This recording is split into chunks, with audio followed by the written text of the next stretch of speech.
There's no reason why these overs should not get bowled, if indeed they do have to bowl all of them. Can I just ask Knuckle, they have to bowl 15 in the last hour, but does the last hour get delayed enough time to get to a position where... Shorter ball from Jameson. Ashwin goes on the back foot, fends it to cover, no run. I've been reading the playing regulations. There is this phrase, the actual last hour, and it's all a little bit complicated. We will be told when all of that is relevant, if it is relevant. In cricket, an hour can sometimes be sort of 45 minutes or 2 hours 15. You know, it's a fairly elastic concept. The final hour on the last day of a test match is a movable feast. Well, let's hope that it's important. That's all I'm going to say at this point, because it might be, as Jameson comes perhaps a little bit wider of the crease and Ashwin is beaten outside the off stump. He doesn't seem to be bowling all that quick, Jameson. I haven't seen much of him today. But then he's bowled 20 overs in this innings, or more than 20 overs, so he may be feeling the pace a little bit. Well, he isn't that quick. He rarely bowls above 85 miles an hour, but he's so skillful. That's almost the Jimmy Anderson, really, going wide of the crease and bowling the outswinger, or the Tim Southey. He's got all of these classic swing bowler tricks, and it's coming from such a height. And his short balls are going to be more effective because of it than somebody like Gilly. He doesn't need to bowl short to jar the bat handle. That's the other thing. He's in again, and this is well left by Ashwin. It wasn't too far outside the off stump, but he left that perhaps as much on length as anything, as it rose taken by Watling at shoulder height. The end of the over, the score is 143 for 6. The lead is 111 runs. And Gary, what are people saying? Well, Ravi Nair says, for not Fred, the problem is not short balls, but balls that could hit the head. I actually thought the problem was that with the ball that's passing over the shoulder, that there were very few shots you could play to it, so it was very negative. Well, also injuries to ribs and fingers and such like that. Well, I'm saying if you would have told those people who drafted those regulations, well, it must have been about 25 years back, maybe. Oh, longer, much longer. That somebody like Wagner could be bowling 6 short balls and over, and not being prevented from doing so, they may have thought to word the regulations differently. I think they were trying to avoid bouncers rather than short balls, but I know that's a semantic point. Yeah, and try writing those kind of differentiation into law as Wagner starts a new over. He's bowling to Pant. It's short outside the legs. Well, I'm back. No one else is. I'm here. Hendo's here. There's an empty seat where Dave is supposed to be sitting. Is it Dave? I thought it was Jacob. Well, it is supposed to be Jacob, but no one's back, so and he's got an empty chair. Okay. Well, we'll just muddle through as we can for the time being. Further changes. So it's me, Jason, and Hendo. It's supposed to be me, you, and Hendo. Jason, sorry. Chamira is in, and the first ball is defended by Roy into the offside, and there's no run. There's Jason. Dave, get rid of your fucking. Dave's not on yet. I know, but his picture's on, and it. Well, it doesn't matter. It's just a picture of an empty chair. Yeah, but it screws up my screen set on our broadcast. Never mind. Anyway, I'm going to play some jingles. Johnny Best is smarter than the average best. Oh, Johnny Best has been this good since daycare. So all put on your wigs and let the crimson hand flow. I want the Pope to give him his own large prayer. Oh, he can hit the sixes, although it's so dark. He'd even run a 10 at Bradford Park Avenue. No other Yorkshireman. Chamira's in, not to Johnny Best, I don't. It's Jason Roy. And he tries to work on the leg side, inside edge, onto his pad, goes out to cover. There's no run. This man. Duckworth Lewis loves you. The clouds part for you. Nothing stands in your way when you're a Roy. And this bowler. Oh, my old man's Dushmanfer. He wears a Sri Lankan cap. He bowls it nice and quick, though his radar can be crap. I thought it had 40 minutes between innings in an ODI. You never know these days. It just seems to be a law unto itself. Well, Chamira's in and driven by Jason Roy. Gets nice contact with that, straight up to mid-off, and there is no run. Kind of depends on how long they took to bowl the first innings, I think. They've got a stated time, I think, of, is it 3.5 hours for 50 overs? Yes, exactly, yeah. So how long did they actually bat for? 3 hours and 50, I think. It was roughly. Okay, so it's shortened then, isn't it? But it's not very convenient, really, is it? For people watching, they need to say when they go off exactly when they'll be resuming. Exactly. It would help everyone, wouldn't Rather than let us all panic and go, shit, we're on.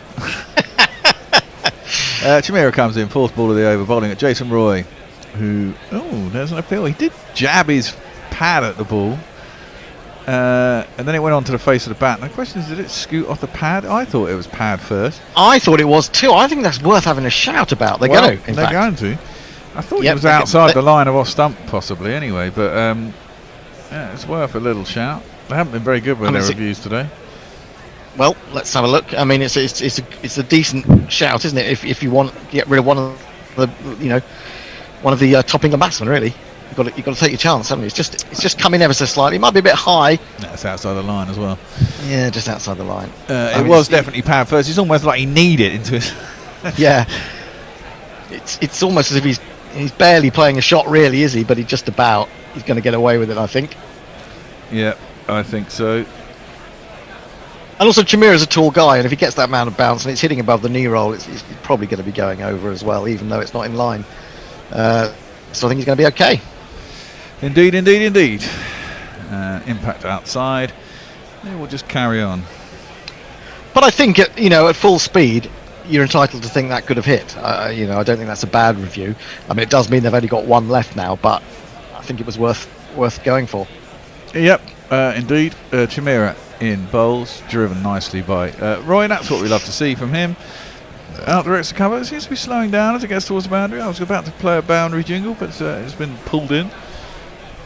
And they'll get back for 3. Which will bring Bairstow on strike for his first ball.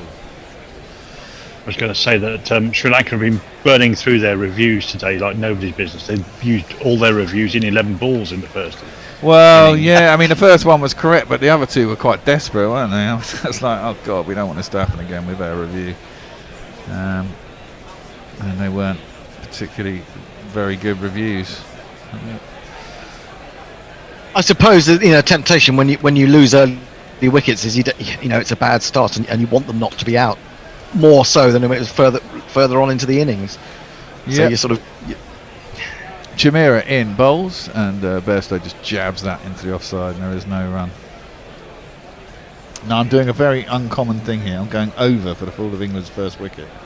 Ooh, over what? 41.5 is fucking high. Well, mind you, they get 41.5 in 3 overs. Well, exactly. That's the other thing. Well, they probably won't from here because they've only got 3 off the first over. But if Bairstow gets going, especially, you can wipe 50 off the target in no time. Equally, he can throw it away. True.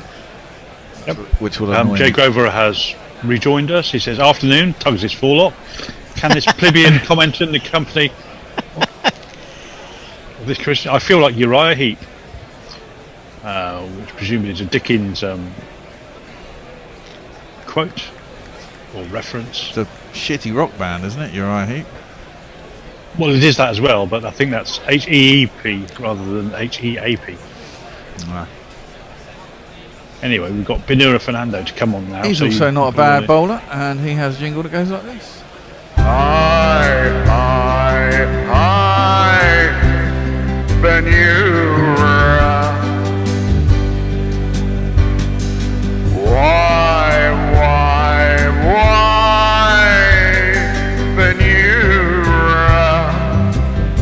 He's a tall lad, he's a big unit. His first ball was driven straight back down the ground. A little bit of a misfield at mid-off.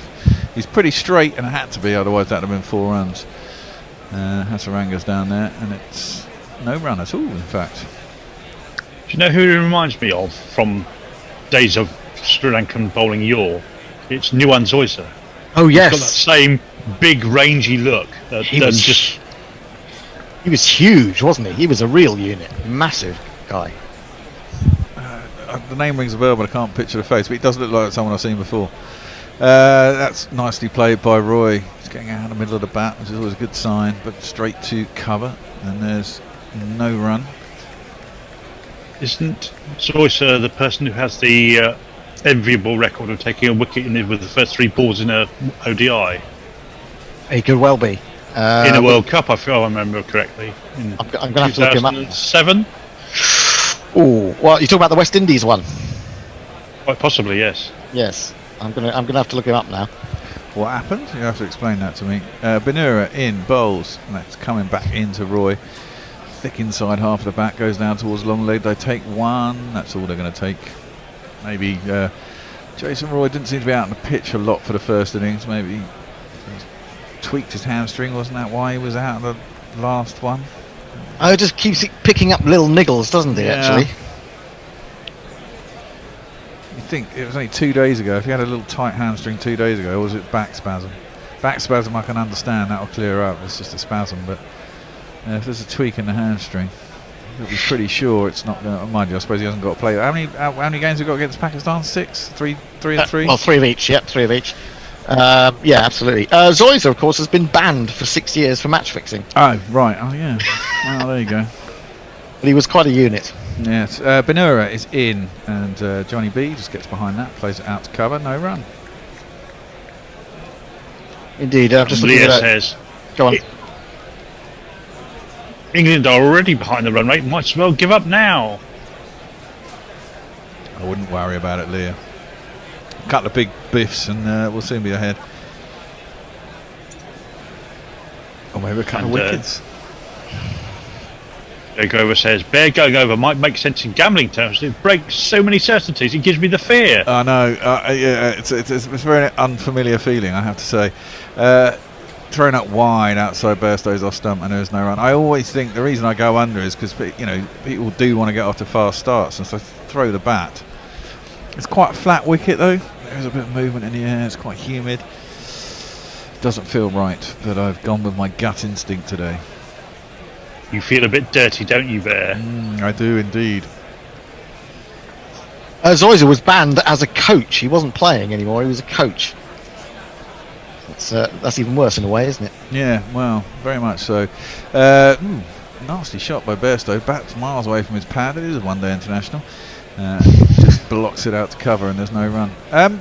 So what was this unenviable record that 3 balls against in the World Cup? What Took a hat-trick with the first 3 balls on ODI. Unenviable? I thought that would be a very enviable record. Jesus, if you could do that every game, you'd be laughing. I said very enviable. Record. Oh, I thought you said unenviable. I'm going to have to look that up now. Hat-trick in World Cup. And just to check that that's all right. We're not lying to people, Hendo. Well, I presume not. But we're not very good at checking facts. I'm having to remind myself of this. It's not coming up immediately, I have to say. Anyway, Chimera to continue. Yeah, he is indeed. Went for 3 off his first over, and he's going to be bowling to Jason Roy, who's got all of England's 4 runs so far. Down the track comes Jason Roy. So that's the problem. That's why under is always a better bet. But he managed to hoik that out to cow corner. It's a nasty shot, thick inside under edge of the bat. We've got enough of it to hoik it out to cow corner for 4 runs. It was ugly, but effective. It's Nissan She. It's Nissan She. That's the way he will play. If he gets his eye in, though, it all goes swimmingly. It's nice to watch. But that wasn't nice to watch. I mean, if you were the bowler there, you would feel very pissed off that has found its way to the boundary. You would indeed. It was very, very much a village for agricultural. Jamira will continue in to bowl to Jason Roy. He smashes that through the offside. That's a much nicer shot on the up, driven out through the covers. It's just about going to. No, it's not actually going to make it to the boundary. It seems to be slowing up right as it gets to the boundary. I don't know if he's missed timing. It seems to be racing out there and then just slows up. But they get back for 3. Just the 3, I think. Just the 3, yeah. I think he definitely hauled that in. He was behind the ball when his hand was on it. He quickly released it. As we see it super slow-mo as he crashes through the Royal London sponge. He's head-butted the sponge, hasn't he? Yeah. Does you a little less harm than head-butting the perimeter fence, I suppose. Oh, God, we have to look at another angle. Look. I'm pretty sure that was It all looked- right from that angle. I can't see why you would have to look at it from another angle. That and looked that's a really perfectly shit okay. angle anyway. You can't see anything from there. Yeah, they've actually made it more difficult to see. Exactly. Confuse the issue. Yeah, there are times when you don't need to look at every angle. I'm just wondering if he's dragging his legs. No way is he dragging his legs. His legs are miles away. Exactly. His legs aren't being dragged. His arm's going first, and he's got rid of it pretty quickly before his body catches up with his arm, which then goes into the fence. You have to assume that, first look, no. And it remains on 3 after wasting 2 or 3 minutes. Gary would be going apoplectic right now. Chimera is in again, smashed by Bairstow. That's a lovely shot, timed that sweetly. Good bit of taking the pace off it by the man behind behind square on the offside. Visha Fernando, but it does make its way down a third man. It'll be a single. God, that was hit with ferocious power. Yeah, that deserved a 4, didn't it? Really, did. the power that went into that. It did indeed, Hendo. There's quite a crowd in, unmasked. It's an outdoor event. Apparently we've had 6,000 cases today. Yeah, I mean, I won't bang on about it, but I think it's crazy. 50% capacity part of the test event program. Oh, now that's hit Roy on the pad, but it's thigh pad, probably halfway above the stump level. Yeah, too high, straight enough, but high. Yeah, half a peel by Chimera, but quickly just turned around and got back to business. Well, I mean, on the basis that they found out that something like 1,300 Scottish fans who came for the England-Scotland game then had COVID. Because they're infected from travelling together in crowded trains or airplanes. Precisely, and we've had Wimbledon, the tennis, and Wembley on at the same time on Tuesday, in that same sort of southwest-northwest area. Yeah. Decent ball by Chimera, defended by Jason Roy back down the track, and there is no run. I have to apologise to you, Hendo. I've got it wrong. Yes. It was a left-hander. It was in the World Cup, but it wasn't Zoyser. It was Chaminda Vash. There we go. Yes. Against Bangladesh in 2003. Right. Okay. Yeah, Chaminda Vash did come up when I was looking, and I just presumed it was the wrong. The fact that Chaminda Vash will be out there a lot more than Zoyser, I think, in terms of search numbers. Anyway. Chimera, last ball of his second over, is going to deliver to Jason Roy. Oh, he clips that sweetly. Nicely timed. That's a beautiful shot. Races out through mid-wicket and races to the boundary, and it's another 4 runs. 1, 2, 3, 4. Jason Roy does seem to have the sunken eyes of a smack addict. I'm just putting that out there. But who does? Sorry? Jason Roy. Jason Roy? He looks pallid. Yeah, he's always looked pallid, hasn't he, though? I mean, I don't think he's... I doubt he's a smack addict. I think someone might have noticed by now. Exactly. The track marks up his arms. And not easy to hide when you're in the dressing room, I wouldn't have thought, but no. No, that's not the drug I would expect of him necessarily. I think he would be he'd be an uppers man. On the roids, perhaps, for the bodybuilding. Well, yes, for that true, yeah. Some tweets. Jay Grover says the efficacy of gut instinct does not improve with the size of one's gut. Sadly, yes, with the size of my gut, that's definitely true. I wish that was true. And Messenger says, for God's sake, Hendo, don't you dare start insisting that all our historical cricket memories are correct. Listeners expect us to be worse than that. Where the hell will we be if we can't make shit up? Exactly. Left alone outside the off stump and through to the keeper, Kusal Pereira, also the skipper. And there ain't no run. 16 for none England in the 4th over. Not quite the opening they got off to on Tuesday, is it? But it's it looks worrying, doesn't it? When you put anything up there on this pitch, these guys are just going to put it away. Yeah, really. absolutely. Yeah, it's a beautiful pitch for these two. And as you know, the ball only does stuff for about 10 overs. You got to be a decent exponent of swing. That's into the pads of Johnny B. He clips it nicely down to long leg, where it's fielded, and they'll just be the single. Yeah, I think there was just a hint of swing there, wasn't there? Into his legs a little bit. Yeah. But it started 2-leggy and went a little bit further and was nicely onto the pads for the batsman to just clip. And the lights are on at the Oval as well, aren't they? Which seems odd at 6:30. It's not that dark where I am, which is only about 8 miles from the Oval. No, it's quite bright, in fact. Maybe they just warm them up early. They take a while to warm up, don't they? I suppose that's true. You might as well get them on early. They've upgraded those as well as after sport.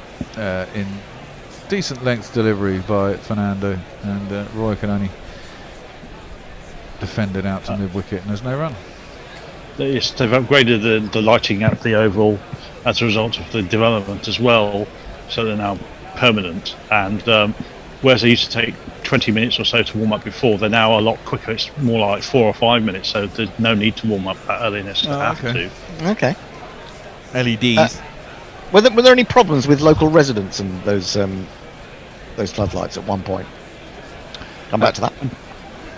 That's thrown up wide. You can't throw it up there to Jason Roy. He gets down on one knee. It's a beautiful drive out through the covers. Races away to the boundary, and it's another 4 runs.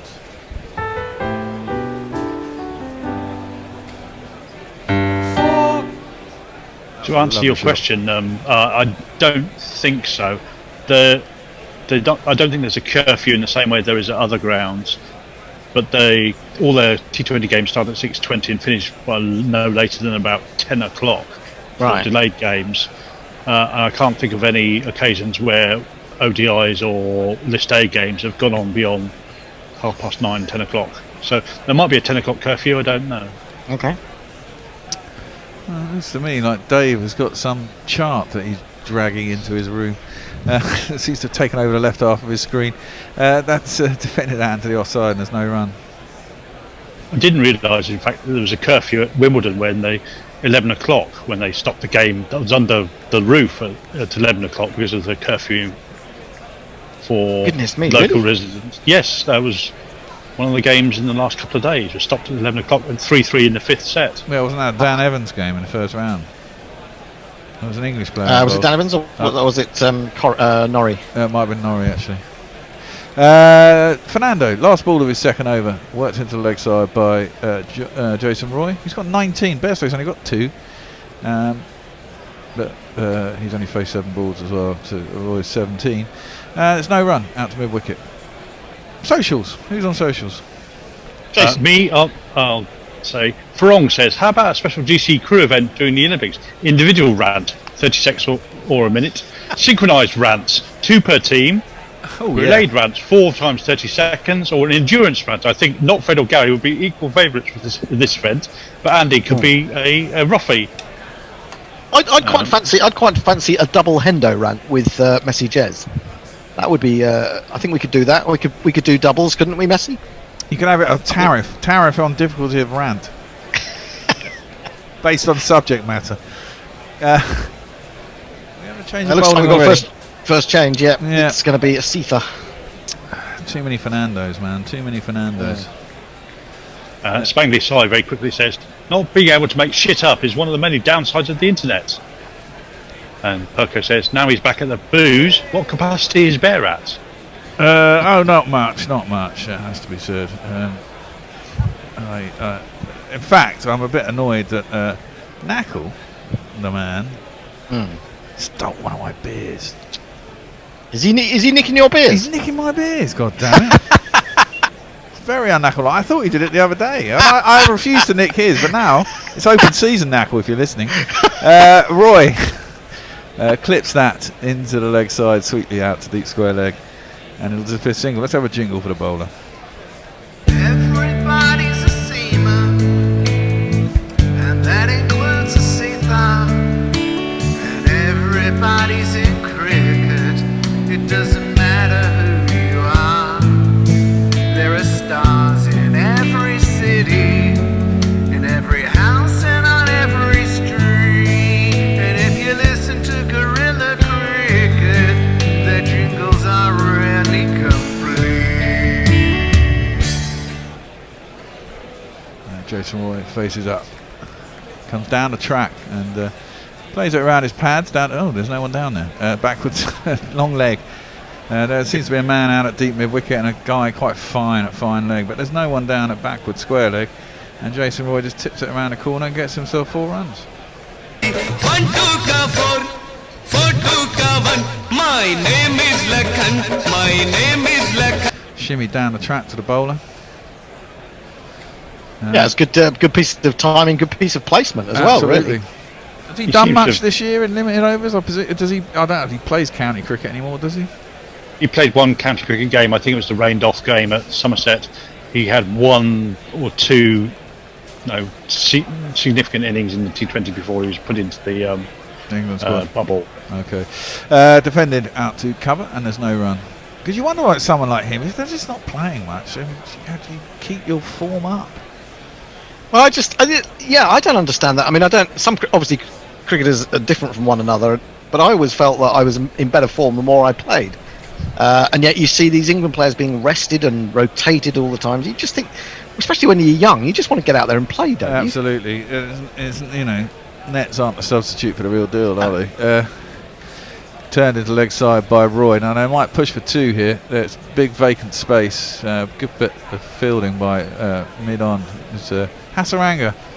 He's had a good series, really, considering what's been going on with Sri Lanka. He raced out from mid-on to stop the 2 and was successful. Yeah, talking about these research events that the government are doing. I mean, 140,000 at the British Grand Prix as well. I mean, it's all well and good saying they're test events, but if they end up spreading so widely that you have to have them on lockdown, you wonder about the wisdom of it. Well, Asita comes in, bowls, and Bairstow crunches that out. There's a man deep set point. It's very deep set, allows them to get through for a single. Looking at the figures, I mean, this is why I think they've got to hold off until the 19th of July, because if figures are now at 29,000 or whatever cases a day, by the time the 19th of July comes around, if hospital admissions aren't going up by much and deaths were like 14 last week or something, then it does say that the vaccine works and you're going to get a few deaths and a few people are going to end up in hospital, but that happens with all diseases, and I do honestly think that it is time to open up. Driven by Roy down the ground. It's been chased. It's going to be pulled in. Ooh, now did he fuck that up? His foot touched the sponge. They come back for 3. Good running. Roy's hamstrings holding up. They might check that because he did the old slide with his foot out front like kung fu styley. And when he held the ball there, I think that's 4. I think he's still holding on to the ball as his foot. Trailing foot, isn't it? That's Chimera, isn't it? I think. Yeah, he's got. Yes, that's 4. Yeah. And his foot's still touching there. He's still got the ball in his hand. Yep, that's going to be 4 runs. Yeah, there's a bit of lack of concentration there from him. Yeah, it was really. It's a bit slack, but hey, we'll take it. 1, 2, 3, 4. Just very quickly on the numbers. Yes, the hospitalisations are not going up as much as the new cases, but they are still going up. They're going up about 15% a week, 1.5. Yeah, I presume. I mean, it's mainly amongst young people. I mean, apparently in student areas, it's 5 times the national average. Various places like Newcastle, Leeds, 1 or 2 other places, Manchester. But then, surely, the more younger people have it, the more danger is to the older people. Not if they're double jabbed, supposedly. That's the theory, isn't it? Throw, is that out? Has he caught that? You fucker! Please tell me he didn't catch that.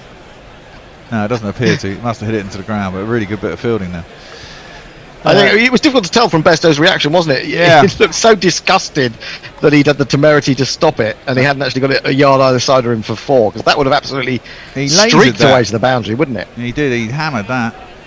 But the thing is, the other thing about it is yes, 2 jabs, but they're still not sure how the variant reacts with the new how the jab reacts with the variant. Down leg side should be a wide, one would have thought. Yeah, indeed it is. With that little it's somewhere between 85 and and 95% effective, isn't it? Yeah, somewhere between 85 and 90%. AstraZeneca is less effective than Pfizer. And I've had the AstraZeneca, so that makes me more reluctant to go out into big areas. But isn't it true that, I mean, the actual hospitalisations, while they're saying they're going up, they're quite low. I mean, I heard something like 258 last week. A short arm jab pulled by Johnny B, nicely in front of square. Should get back for 2. Let's give it a running, and they do indeed. I mean, I don't know how many, you know. I think that's 258 in critical care beds. I think it's about 1,500 in total. Yeah, well, critical care beds are the important one, I'd have thought, and there's got to be how many thousands of critical care beds? That's a tiny percentage. Yeah, I've been reading about youngish people. I mean, I do know of a couple of cases of young people who suffered really badly for it. I'm talking sort of 23, 24 years old. There'll always be exceptions to the rule, but you can't shut a country down for the exception to the rule. Fernando in, and it's just defended by Johnny B out to the offside. I mean, I don't want to sound like a killjoy here, but you know, I'm all behind the lockdowns up to a point. But I do think if the medicines and the theory is working, there are still over 20 million people who are not doubly vaccinated. That's still a huge amount of people. 20 million. Yes, but the reason they're not vaccinated, a lot of potential infections. Yeah, it is. That's a hell of a lot of people to be carrying it around. I still think that's too many for you to open up completely. I'm not sure I agree with that.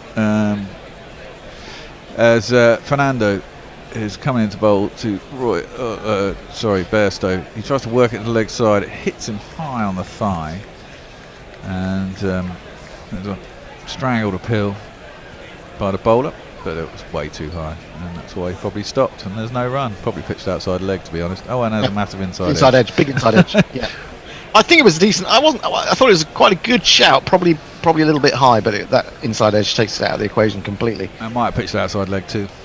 Maybe. Well, 35 for none. We're in the 6th over, so they're above the run rate now. Whoever Lear was complaining earlier, we're on course, cruising to victory. Fernando in, and Johnny B gets right behind that, defends that back to the bowler, and there's no run. Probably need to catch up with some tweets, don't we, at the end of this over? Yeah, probably. We do. A little bit behind, I think, but yeah. Well, I'm as I say, I'm not convinced yet, and I think we're still lagging by a couple of weeks to see what's going to happen, aren't we, Jason? Well, we are, but then this is it. This is why I think they should, put this idea of everyone going, oh, it's all done, let's open up on the 5th of July instead. No, that's just crazy. Exactly. Just wait until crazy. This date. It's only a couple of weeks. You'll get a hell of a lot more data in that couple of weeks, and then you'll be able to make an informed decision. Pulled by Bairstow, but down to long leg, and it'll just be the single. The problem is that this government has been unable to make an informed decision from the outset. Well, so what makes you think they're going to suddenly make an informed decision? Well, that's true. Well, apparently Chris Whitty thinks, and I trust Chris Whitty, he thinks that it should be okay. Should be okay. Yeah. Should be okay. Well, exactly. Yeah, tweets. But I mean, that's still a huge amount they don't know. Huge amount they don't know. Anyway, tweets. Messenger says he's happy to do a bit of competitive ranting. Particularly on the basis of his Prime Minister being a bigger Bradman than yours. That's a big shout. Yeah. Leah says not Fred should be disqualified on the basis that his personality and politics are roughly equivalent to using an F1 engine in a kart competition. Nessa says that Federer and Gasquet is on centre court in the tennis.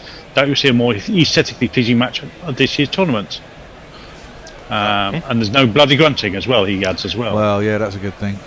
Johnny B plays that sweetly, but straight to mid-on. And there is no run. The score remains on 36. Jay Grover says, there are many reasons why I live alone, the main one being that I've been democratically evicted from every shared house I've ever been in. And one advantage is that I know whose leak might be, and it's very me. Yes, there's only one suspect in your case in the studio, isn't there, Bear? Yes, there is only one suspect, and if it wasn't me, it's only the other person. Someone's breaking in at night. Yeah, just think my one beer. Defended by Bairstow out to the covers. And there's no run. He's got 7 off 17, and Jason Roy has 28 off 21. Evens itself out. It is actually quite. Sorry, it's quite irregular that you get this situation where one player goes off a real rate and the other gets left behind a little bit in one-day cricket these days, I think. Yeah. Yep. Leah says, anyone questioning the wisdom of Bojo's decisions needs their head examined for assuming there was wisdom to begin with. There's no wisdom in that head. Reasonable assumption. And Perko says after this, Bairstow takes a little step down the track, trying to work it into the leg side, squared up a little bit, and just plays it into the ground, back to the bowler, no run. Is synchronised Hendo ranting in the Olympics? Oh, it should be. It should be. Absolutely. Although I'm not sure whether you can represent separate countries as a double. That would be interesting, wouldn't it? Because obviously Messi Jez would have to represent Australia. Tricky one. And Tomo Pollitt after this. Theta is in, hoiked by Bairstow out into the leg side. He'll get himself a single out into the deep, badly timed. Do you have to competitively rant on the same subject? And who marks it? Yeah, It's a rant off. You get I marked. do hope that we get marked down by the Russian judge. That would be Inventive fun. swearing for bonus points. Inventive swearing. Is that where you think you might? I think I'll be fantastic at that one. You'd all be fine until he came up against Jared Kimber in the quarterfinals. Well, I think I could outdo Kimber. Fair. No, I thought that real? Oh, okay. I thought it was a replay. Slapped out to cow corner, half tracker really, and pulled with ease. Actually, it wasn't. It was full. It was clipped sweetly off his pads by Jason Roy out to cow corner. You're just guessing, aren't you? Well, I saw it go to the boundary. It was either a pull or a clip, and it was a clip. It was a lovely clip too. It's 4 runs.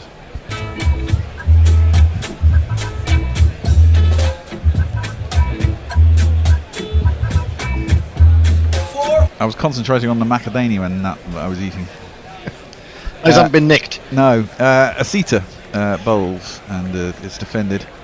Goes off the outside half of the bat by Roy to point, and there's no run. Ends the over, the 7th, and England have 41 for none. Jason. My Pollitt says, here in Edinburgh, in the Art of the Lions playing here at the weekend, cases doubled. The issue isn't the events, rather everyone crowding into pubs and streets before and after.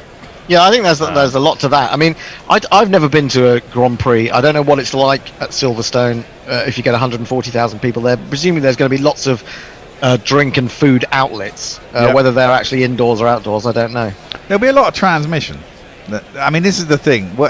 As soon as you open up, there's going to be massive transmission. Well, I think we all accept that. It's a question of what does it lead to.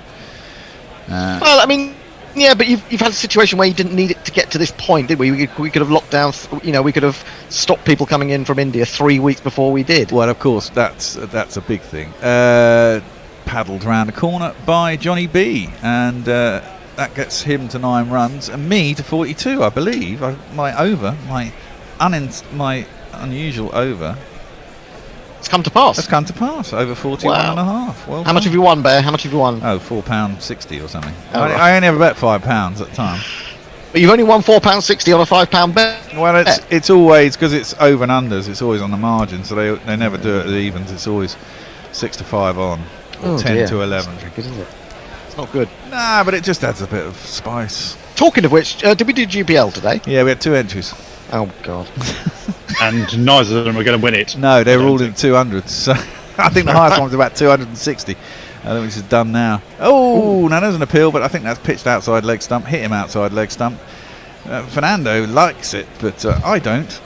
And no one else seems to either. So it's not going to be. Of course, he likes it from his point of view. It's going on to hit the stumps, but we all know it's pitched outside the line. Yeah, it didn't look quite right, did it? It looked as if it was going to hit the stumps, but as you said, it didn't look right. Oh no. Toby with an extra Y is just about still in. He went 295. What did they get? 241, and we're on 42. So he's got about 9 runs that England have to be bowled out for, and he could possibly win. Okay, he's hanging in there. Good stuff. Fernando is in. Oh wow! Comes down the track. Does Jason Roy plays around his pads? Bit of poor fielding down at long leg. Got around there and then sort of sprawled on the ground and palmed it into the sponge. I can't see who that was. Was that Chimera? And I think it was Chimera again. He's having a bit of a nightmare in the field, isn't he? He's not the greatest of fielders. It's 4 more runs. It's Nissan She. It's Nissan She. Well, England really showing Sri Lanka what this wicket is actually capable of in terms of getting runs. I mean, yeah, looking at Chimera again there, you feel having got into that position, he should stop that. Exactly, he should do. He's just really all he's just done is just palm it onto the sponge.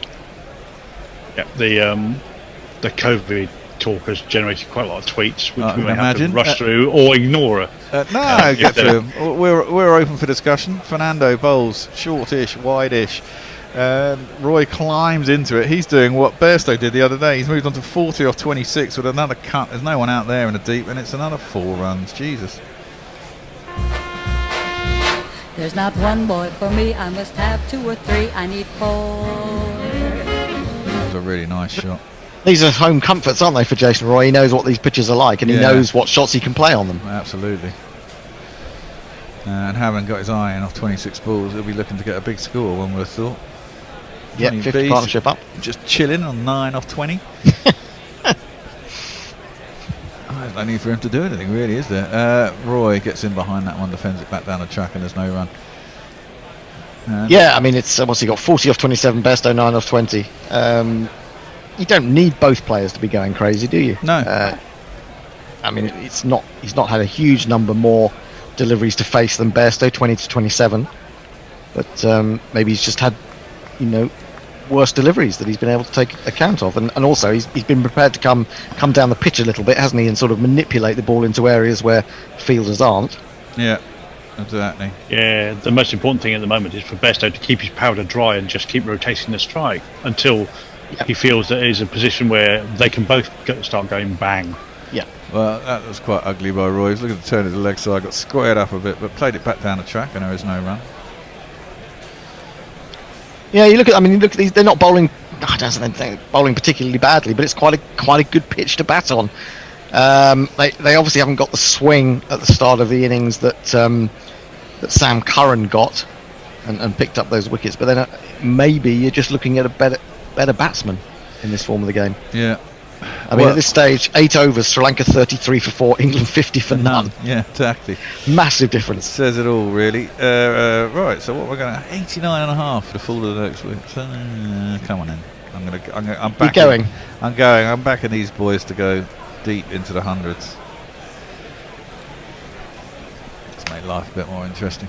The problem with betting is I've got early success with the Sri Lankans and then put on a couple of skiddy bets that have obviously fucked up and taken all my winnings away. So I'm basically on level for the last 2 games, having had an early success and then tried to cash in on my early success and failed dismally. But hey ho.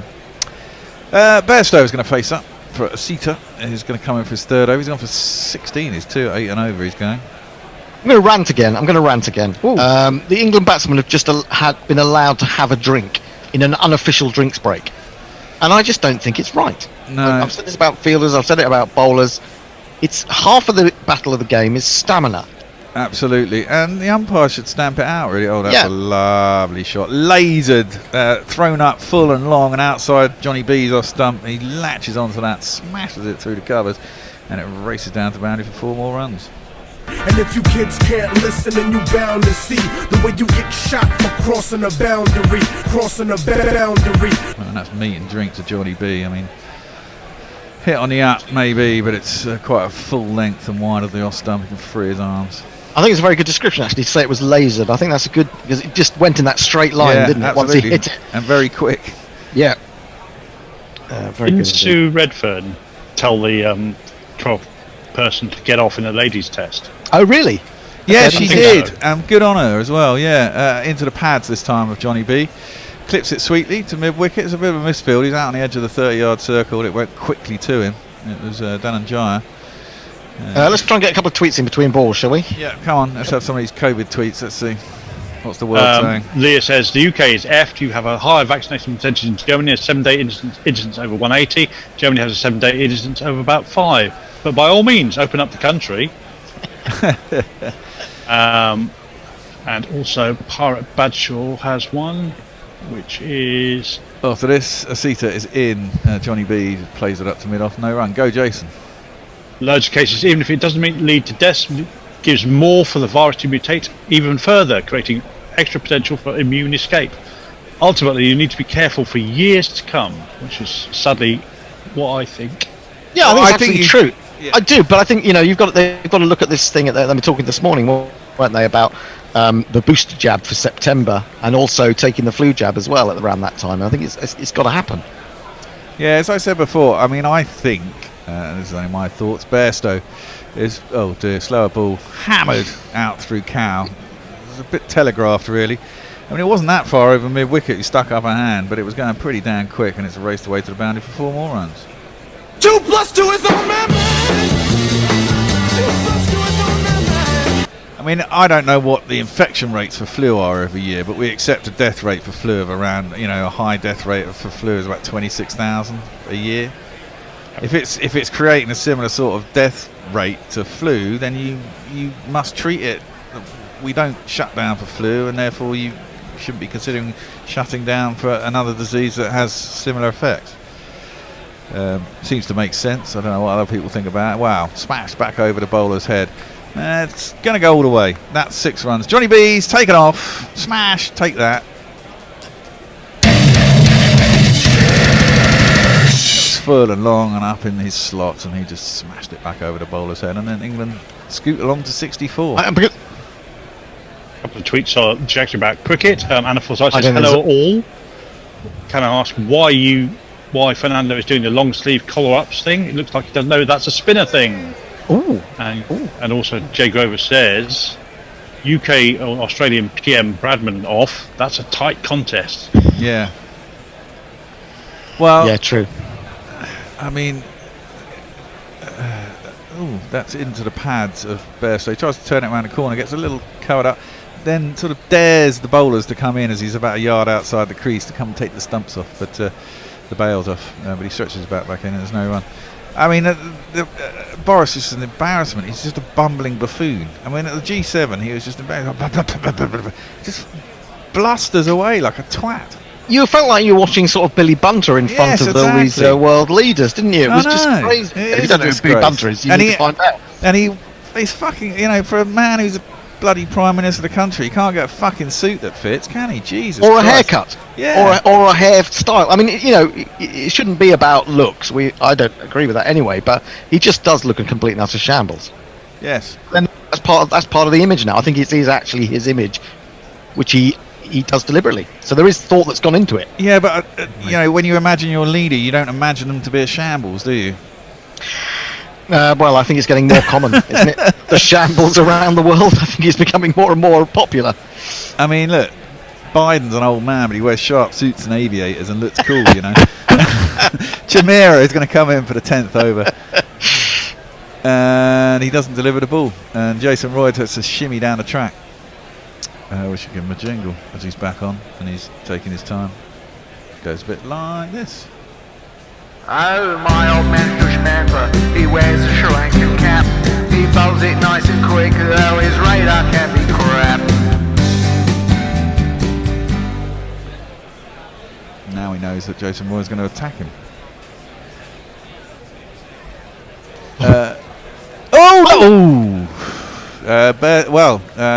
It was thrown up full, and Jason Roy jabbed his bat at it. I don't know if it was a slow ball. It wasn't a slow ball. He just got it all wrong, and it was aerial and went back past over Chamira's shoulder. He stuck up his palm at it, didn't actually touch it, and it went quite quickly, I suppose. It was reasonably well timed. Dropped short of mid-off. But it was a sharp chance. Very sharp chance, but a chance. Yeah, I mean, if he'd been Mark Wood, he got nowhere near it because he'd have been on the floor. Yeah, exactly. Chamira in, second ball of the over. And this is defended by Roy and picked up by Chamira on his follow-through. He's gone for 15 in his 2 overs. I mean, England are now racing along, aren't they? 9.264, 7 and over. Yeah, I mean, I think we were talking about that game in India where they got 135 in 14 overs, and then went on to lose. It was incredible. Yeah, this is quite sedate in comparison, really. Indeed. I've forgotten about that game. That was a disaster, wasn't it? That summed up that bloody tour. Bairstow's on 40. Roy's on 40. Ooh, attempted pull. Slower ball, I think, by Chamira, which may have done him. And it goes through to Pereira, and there is no run. Bairstow's caught up nearly on his run rate as well. He's 23 off 26 now. Yeah, I mean, I like the look of Chamira. He looks like a really... He's improved, I think, quite a lot. The thing is, he's not that young anymore. I think he's 29 now. Oh, is he? Yeah, so he hasn't got a lot of time at the top level in a way as a quick bowler, has he? I don't think. No, this is the thing. When they have all these debutants, think, oh, this debutant must be new, young, fast, and you know. Oh no, Chamira's been around for a while. To be fair, I mean, he's been been highly rated for a while, but he's older than you think. Ooh, down the track, another slower ball. Down the track came Roy. Bottom hand came off the bat. It was a slower ball again, I think. A little bit wider. He's one of those guys that they got rid of first when he first came onto the scene. But now he's 29. He'll be 30 in January. So, and he's a tall guy. He doesn't necessarily look that well coordinated either. He's got quite lanky, quite sort of spindly in some respects. Prone to injury. You would think. Roy, that one's faster, and he drives it straight to cover though. There ain't no run, and the score remains on 64. Pretty good over though. Pretty good over, a couple indeed. of slower balls. It's been good. Yep. Have to give him that. But England well on the way. Any more tweets? We'll have a change at the end of this over, won't we? Yeah, we are indeed. Have we had another? Is Annie going to join us this afternoon? We're not sure yet. It'll be Jacob, Tony, and Dave next. Okay. Dave Brooke. It's his first appearance for a while, isn't it? It is. Last ball of the over. Won't be my last. Good. Works into the leg side, out towards the deep square leg boundary. They'll just get a single, and Roy will retain a strike. 41 for none. Roy's got 41 off 34. Bairstow 23 off 26. England are 65 for none after 10 overs, and at the moment it's all looking quite rosy. We'll take a change. Hello, greetings to Dave and Tony as we review power play here. England 65 for none off the first 10 overs, going at 6.5 and over with my extravagant maths there. But yeah, good pace from England. Greetings to you both, Tony and Dave. Thank you very much, Jacob. Delighted to be back again. Hardly been away very much. Yeah. Unlike David, who I can't remember the last time I saw him, other than on Facebook when I keep seeing pictures of his two dogs. Basil and what's the other dog, David? Parker and Basil, yes. Parker and Basil. And nice to meet you, David, as well. Yes, but it's been a pleasure listening to you today, Jacob. Really enjoyed it. And I have to say, with Basil and Parker, they're both getting on really well with each other now. You were talking about synchronised swimming earlier, Tony. Oh, yes. These two, we're grooming them for that. Doggy paddle, presumably. Only synchronised. We have a change now as Wanindu Hasaranga is going to come on to bowl. So we'll jingle him up. It all slides away, but don't look back, Hasaranga. I heard you say. Now, during that jingle, there may have been a bit of a missed opportunity with a stumping. That's been knocked out into the offside by Jason Roy, and he is well short of his ground, and I think that Dick Weller has just is it Dick Weller keeping? No, it won't be. He's off on home. No, Dick Weller's gone. Whoever's keeping, I think, has just not gathered It'll the be ball. Kusal Pereira. Dick Weller was one of the naughty three. Yeah, it was a very expensive one night stand that for Dick Weller. All for hanging around on a park bench. Yeah, all for 20 Benson. I mean, 20 Benson and a can of Stella. And Roy reverse sweeps a full toss from Hasaranga, but no run as he just slaps it to the man at backward point. It almost hit him in the face, but on the bounce. But no run for Roy. I think that was a missed opportunity from Kusal Pereira as Hasaranga is in now, and Roy reverse sweeping again, even a little more successfully this time. He seems to have hit it into the ground. He'll just prop through for a single as he moves on to 44. Yeah, what I like about listening to you and Tony, Jacob, is you talk about the cricket, not like coronavirus, like bloody Alistair Campbell and Roger Melly just now. I think it helps that I'm a bit of a cricket badger, so as Bairstow is forward in defence and just gets an inside edge down to the man on a sort of short fine leg, and there'll be no run. But yeah, I'm kind of a bit obsessed, so I don't have much else to talk about really, Dave. Oh, that's fine by me.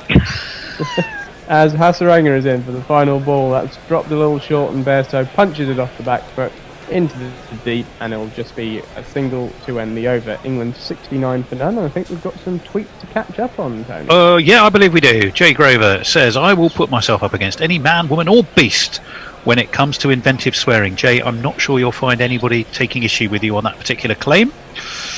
Leah says, is German allowed in the inventive swearing event? How we got onto an event, I don't know. But she says, if so, I got that locked, she says.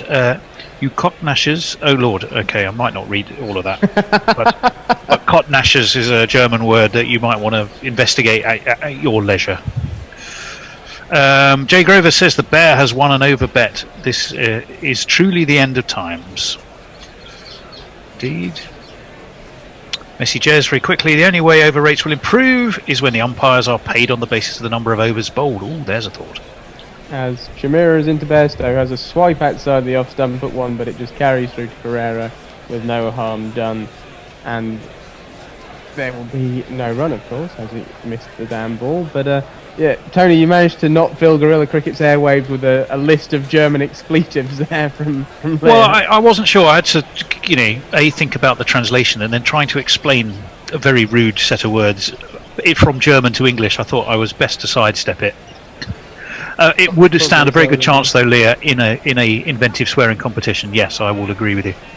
As Shamira bowls short to Bairstow, who dips his gloves after considering the pull and just gets his face out the way, and again it thuds into the gloves of Pereira behind the stumps. And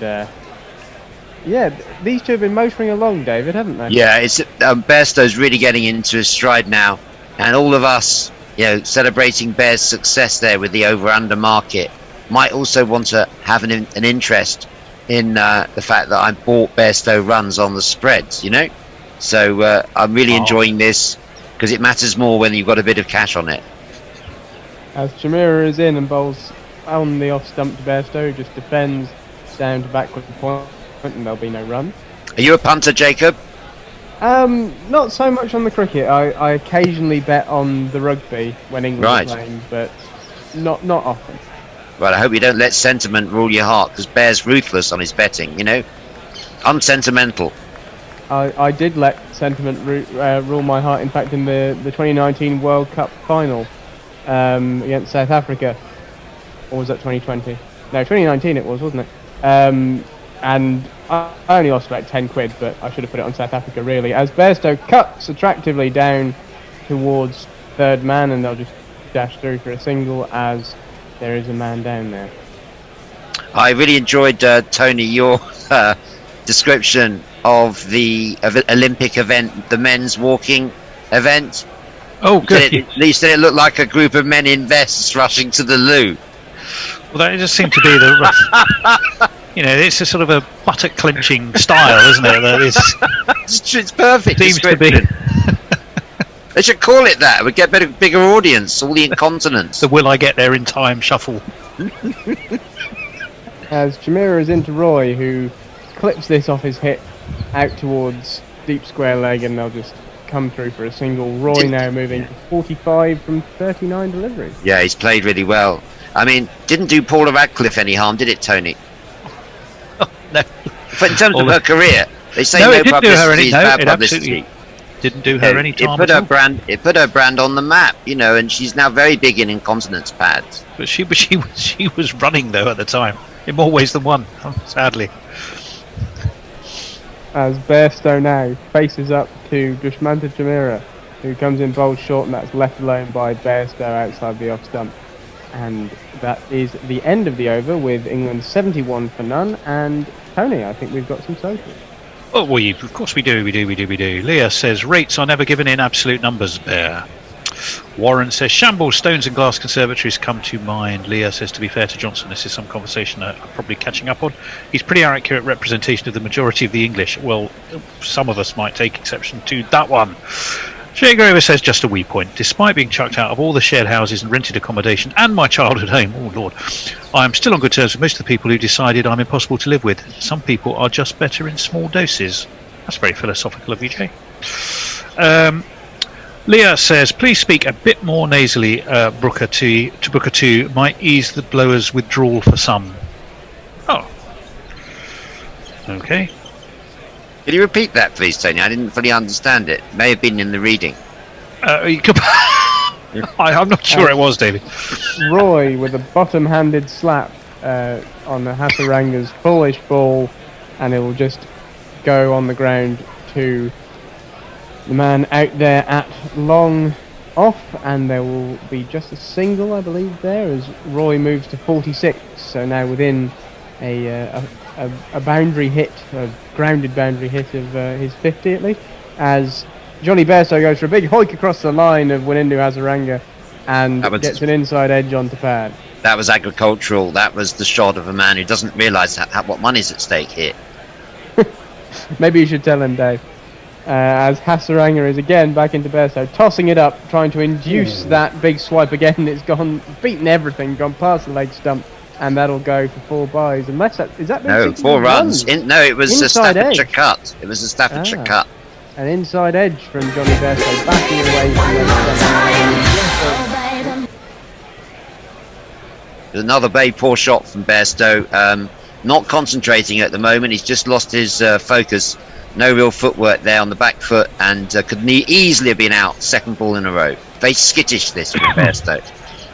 And now he's gone. He's bowled. Yeah, now he's gone. Hasaranga with the quicker, flatter delivery. He'd been tossing a couple up trying to induce a big hit swipe from Bairstow, and he's just tossed one on the off stump. Quicker, flatter, and it's skidded on through and taken out his off head.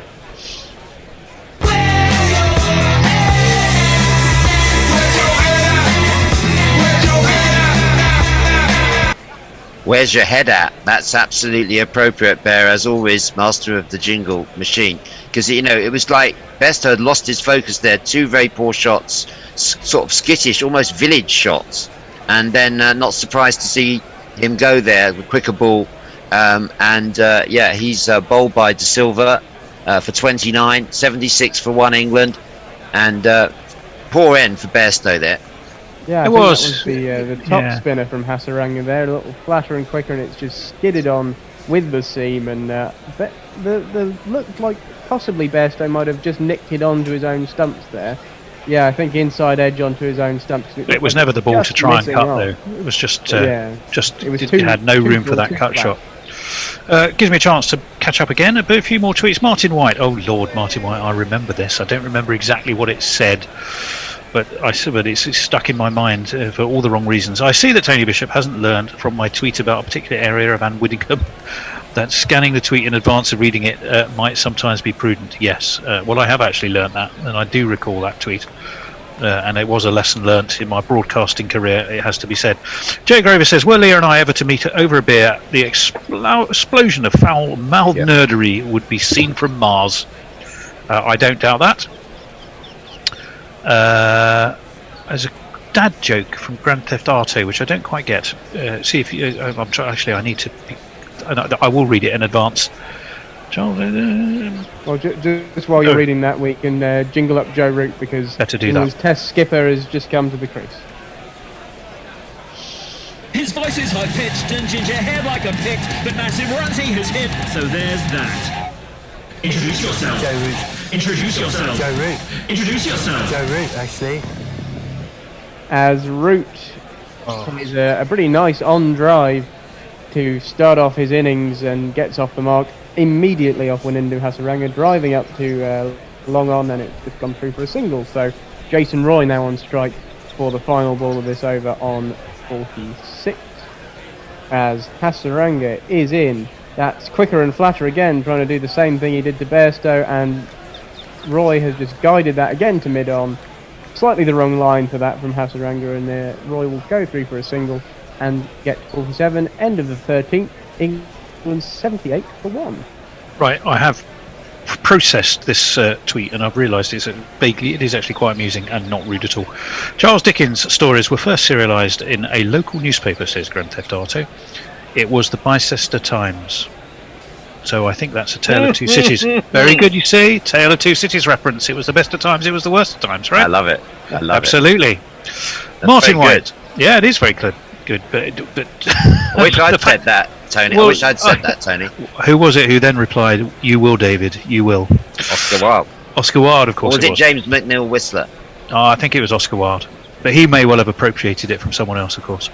As Dushman to Chimera comes back on to bowl his 5th over, Jason Roy facing up. Short and pulled into the leg side, but only as far as the man at short mid-wicket, and there will be no run as that's pulled into the ground by Jason Roy. To quote Nigel earlier, something is tickling Tony. Well, I mean, it's only Jason's reply, which was to say that should be followed by "It was the Worcester times, the Worcester times." Oh, the Manchester times. It was the Worcester times. Very good. I like it. Still a tale of two cities. If I've got my tickets right, I hope I have. We'll get to your point in a moment, Dave, after this ball when Chimera comes into Roy and bowls pretty short, just back of a length, and Roy defends that into the ground. My point was now redundant. So I'll think of another point, which is that 25 years ago Sri Lanka won the World Cup, and it's a poor shadow of that team, isn't it? This one, and the fact that Bairstow played so skittishly. Do you think it was a reflection of his opinion of the opposition as much as anything, lack of challenge? Well, he to a certain extent he played a bit like that, but he leathered it more at Durham. He looked like a man who just wanted to get in to watch the football at Durham. As Chimera bowls to Roy, who pulls into the leg side, and that will beat the man at mid-wicket, but will go to the man at deep mid-wicket, and there will just be a single as Roy moves to 48 after a blazing start. He's trickling his way towards this ODI 50 in true Chinese water torture style. Well, I mean, Bairstow's innings, Tony, was only skittish in the latter part because he actually took his time. He faced 36 balls for his 29, which is not the strike rate that England are looking for. So it's up to him to capitalise on that. No, but he was certainly quicker at Durham, is what I was saying. He was like an express train at Durham. He was not here, yeah. It was from 0 to whatever he got like out for. 0 to 40, yes. A chuffing steam engine today, doesn't he? As Puffing Billy faces up to Chimera, who bowls short outside off, and Root cuts that into the floor, and it bounces over the man at backward point and will be collected by, I think that's Hasaranga out there, as England come through for 2 and Root moves to 3. I think that was Hasaranga out there at deep point, or coming round from deep cover. That's well played by Joe Root, played late, played behind him, and it's bounced over a diving backward point, who couldn't quite get a hand to it. You wouldn't want Johnny B to hear your Puffing Billy remark, Tony. You like to get a headbutt, like David Warner got that time in that bar in Melbourne. Yes, the walkabout, wasn't it? Oh no, that was different. That was a different. Was after that. Walk to the police station, please. Chimera striding into the crease, bowling to Root again, short outside the off stump and cut, but again, not again actually. This time only as far as the man at backward point. It's cut into the floor again from Root and collected by backward point for no run. I mean, Chimera is looking better in this spell, and I'm hoping that he gets some wickets here. He deserves them, and it's also a spread that I've got with Betway. Nothing to do with the bowler's performance. He deserves them, but also it would win me some money. As Chimera's in and short and pulled by Root into the ground, and it's not timed particularly well and will only result in a single at the end of the 14th. England 82 for 1. Root moves to 4. Roy off strike, having had it nicked from him, on 48. Tony. Jacob, you were saying you're a cricketing badger. So what, in what particular area of cricket are you real badger-like? Do you mean like a specific period or format, or as whatever you care to answer it? County allegiance, 100 team. I love Test cricket. That's pretty much it. I follow Test cricket basically anywhere around the world. I'm fairly happy to watch it. And I know Hendo was grilling you before about the 100. As a member of the younger generation, are you looking forward to the razzmatazz of the 100? Is that going to get you perhaps a little bit more excited than your younger siblings? No, it holds no excitement to me, as Hasaranga is into Root, who plays back, and I always think when Root plays like that he's going to just miss it onto his stumps, but he never quite does, and he's played back to that relatively back of a length ball, and no run results as he gets stymied by a diving mid-on. Hasaranga in again now, and that's floated outside the off stump and driven nicely by Root, but not quite with the timing that the England Test captain would like, and they'll just come through for 2. Yeah, in answer to your question, Dave, I don't like the idea of the 100. I think the commercialisation and ever shorter formats being emphasised is not a good thing. And You Test mean cricket you're not Welsh fire until you die? No, not at all. As Hasaranga floats one up outside the off stump and Root plays it nicely, but it's stopped by the bowler and there will be no run. Can you imagine that being on your gravestone? He dedicated his life to Welsh fire. Sounds a bit more mystical than a cricket team. As Hasaranga just puts one up in the air for Root, who drives again, not quite with the timing he would like. He hasn't quite leathered it, and there will be another 2 run. It's also a real generational thing there, because there's a generation of people that would think of Welsh fire as being, a way to get rid of cottage owners who who've got their second homes in Wales from England. I know there's a lot of arson down there allegedly. Yeah, As apparently Root it's still going on. back to a straighter ball and just defends it into the ground. On the 100, I think the idea of the 100 is not necessarily to attract people like me who are young fans already of cricket, but to attract young people who are not fans of cricket, as Root drives for a single too long on. I mean, my background's sort of marketing, rather than broadcasting, and aiming for non-fans was never a recommended marketing strategy. In fact, with the advent of digital and social media, it's more important to have like a group of super fans who you aim things at, who then amplify and spread the message across social media networks. This is the opposite. They daren't put anything out. ECB daren't put anything out on social media because it just gets a torrent of abuse from its cricket audience. Yeah. So those focus groups they did on Mumsnet, which is the only actual research they did, I'm sure that will come in useful, because apart from mums and kids, I can't think of any. I mean, whoever heard of your mother taking your son or daughter to the cricket? I mean, the whole thing's a bit ridiculous, isn't it? I think that's what they're trying to encourage. They're trying to make it like football. They want a format of cricket that they can play, in the evening or in the middle of the day. Do football for a then. couple of hours and Let's do a football match between like 2 teams of cricketers. Yeah, exactly. I know it's odd, but they're trying to do it that way. As Chamika Karunaratne, I just had to check the pronunciation of his name, comes in to Root, who cuts outside the off stump, and that will trickle down to third man for a single. Do we have a jingle for Karunaratne there? We do. You know what humbleness is worth when Jamaica inherits the earth. Nice one. Excellent, that's a good one. Is that one of who's that? One of Moggs? No, that has to be Jeff Perkins. But yeah, I understand the need to balance the financial side of the game and keep it going. But I think there's too much emphasis on trying to attract people who are not already fans of cricket. As Roy slaps one flat batted, but only as far as mid-off along the ground, and there'll be no run. Yeah, it does show a lack of confidence in the product, which is ridiculous, really, considering, as Richard Gould said on a recent interview, departing chief executive of Surrey, it's Test cricket that pays for everything, in this country. So it's kind of a reminder that you're taking money away from Test cricket, and the spurious, kind of very dubious ascribing of value in that last deal, between Test matches and 100. As Roy is on strike and drives nicely, and I think they'll just take a single there as Roy moves to 49.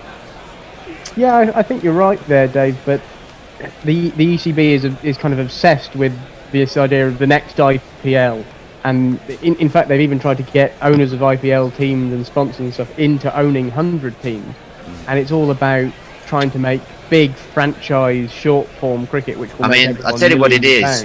It's foolishness. That's what they'd say in the Caribbean. That's what it is. It's foolishness, and it. As Root drives off Karunaratne, but only as far as short cover, and there'll be no run there. It's not what they're there to do. It's not a private company. It's an NGO appointed by the government to promote cricket at international and and recreational first class every level.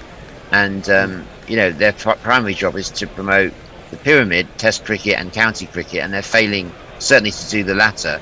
And they're only paying lip service to doing the former. They're taking the resources away from Test cricket and ploughing them into a very dodgy gamble by the guy from Cost Cutter.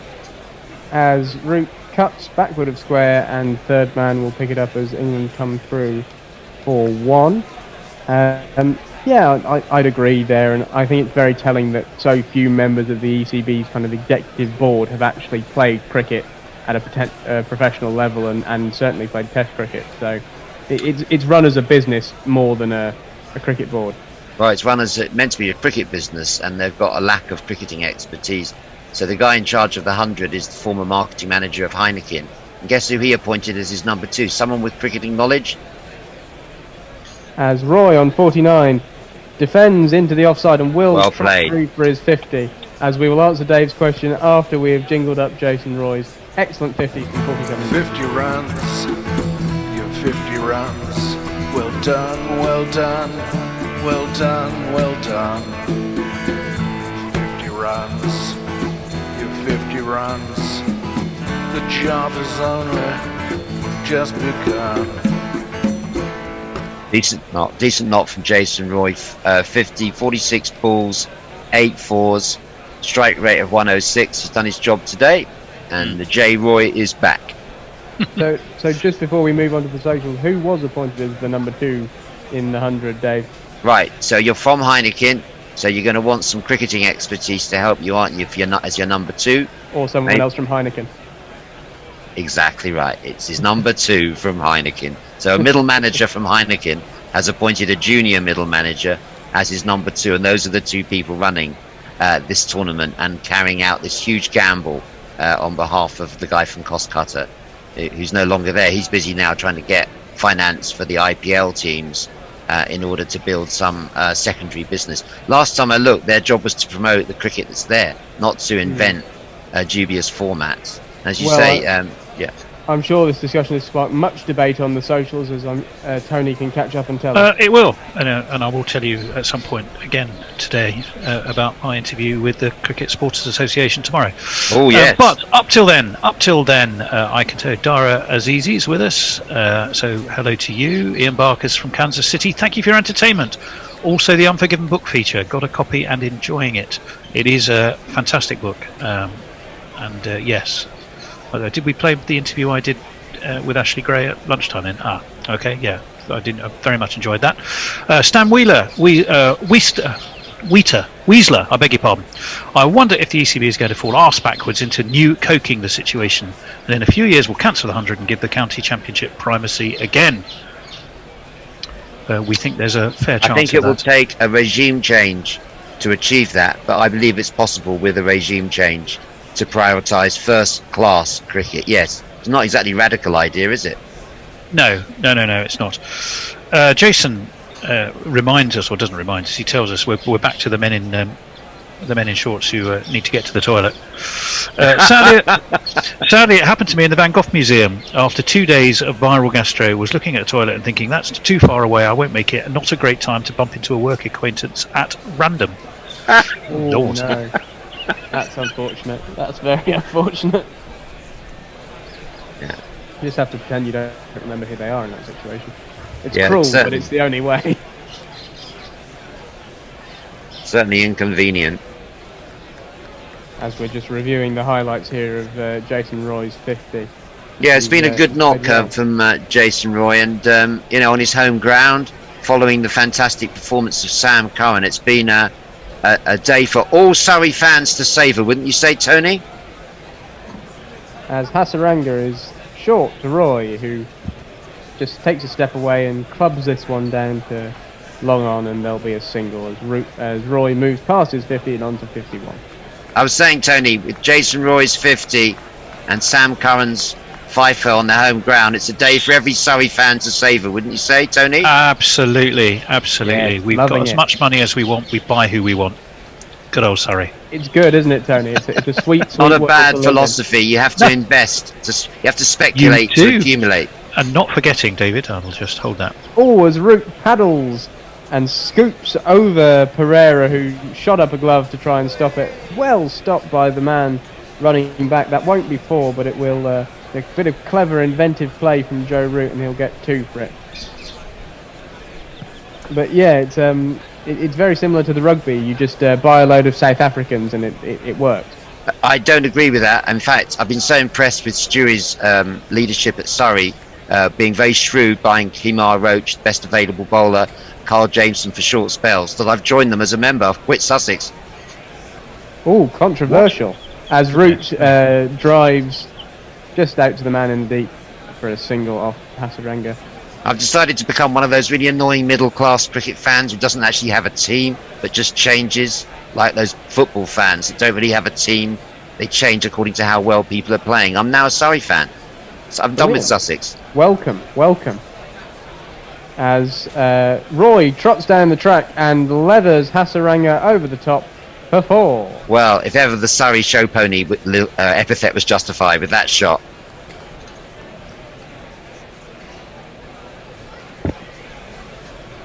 I think there's a jingle going on. I'm not quite sure. It is I'm just going to talk over it anyway. I always like to leave a gap. That's it. Right, yeah, it's pregnant silence there. But Jason Roy sort of came back down the wicket there and just sort of hoiked it over long on, almost contemptuously. And he's really playing up to this local crowd. He goes for another big shot. He goes for another big shot and straight down the ground. And that's 1 bounce 4 from Jason Roy. Clubbed. 1, 2, 3, 4.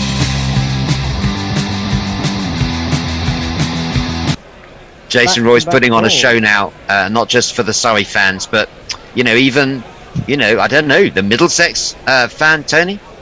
Middlesex fan. You suggesting of this? We would hold our annual general meeting in a phone box.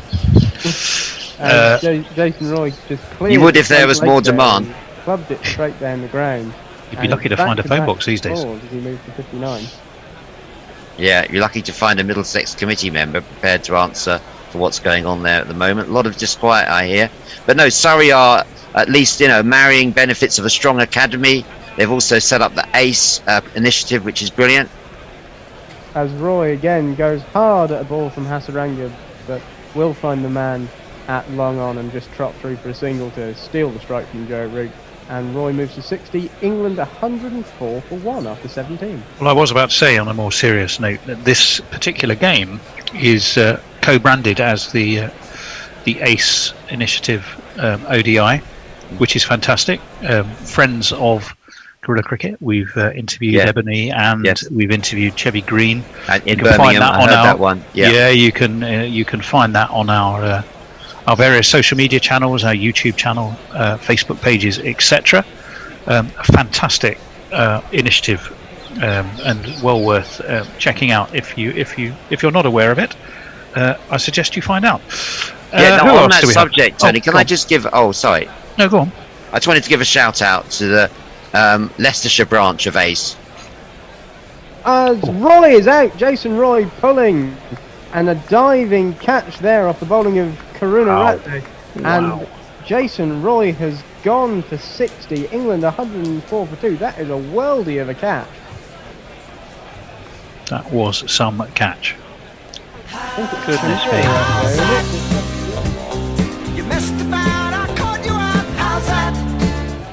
Again, Bear choosing the right jingle for the moment. He did mess about. He was messing about. He was looking skittish, just like Bairstow before him. And he was caught you out. How's that? Out. And very well summed up there by Sherbert with that 70s hit that we all enjoyed there, Bear. Thanks for turning this into boom radio. Yeah, Jason Roy there just trying to take the long handle to a shorter ball from Karunaratne. It wasn't a spectacular ball either, but he's pulled it well in front of square quite early on the shot and into the path of the man at catching cover, who's taken an excellent catch, diving up and to his right, got 2 hands to it and snagged it, and Jason Roy's gone. Gives me a quick chance to catch up on a few things. Jay Grover saying, Brooks is a notorious grouchiest talking coke fiend.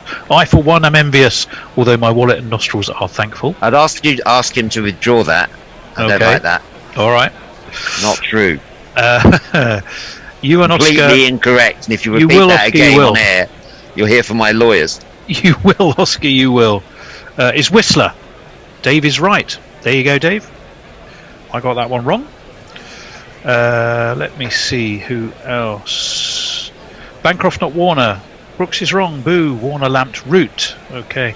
Leah says, the way I'm most Badger-like, I really like Dashants. Reminds me of my dad, a joke my dad used to tell me. What's the difference between a Dashant and a street salesman? The answer was one balls out his wares on the street. Right, well, on that note, Owen Morgan, Captain Morgan, has come to the crease and defends one back down the pitch, and Bear is waving at me because he's got a jingle.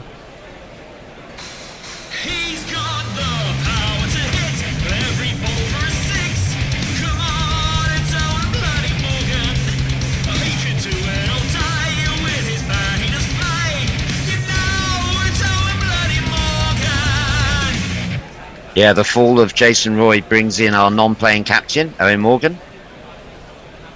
Doesn't seem to bat or bowl these days. Over the wicket to Morgan, who defends down the pitch, recovered by the bowler, and a firm shout of no from Owen Morgan, who will remain on naught. Yeah, he's had a bit of a dip in form. Well, he's becoming the sort of white ball, sort of nightmarish modern version of Mike Brearley. You know, the non-playing captain. It's sort of doesn't really bat, doesn't really bowl, but he's there to push the white ball kind of concept.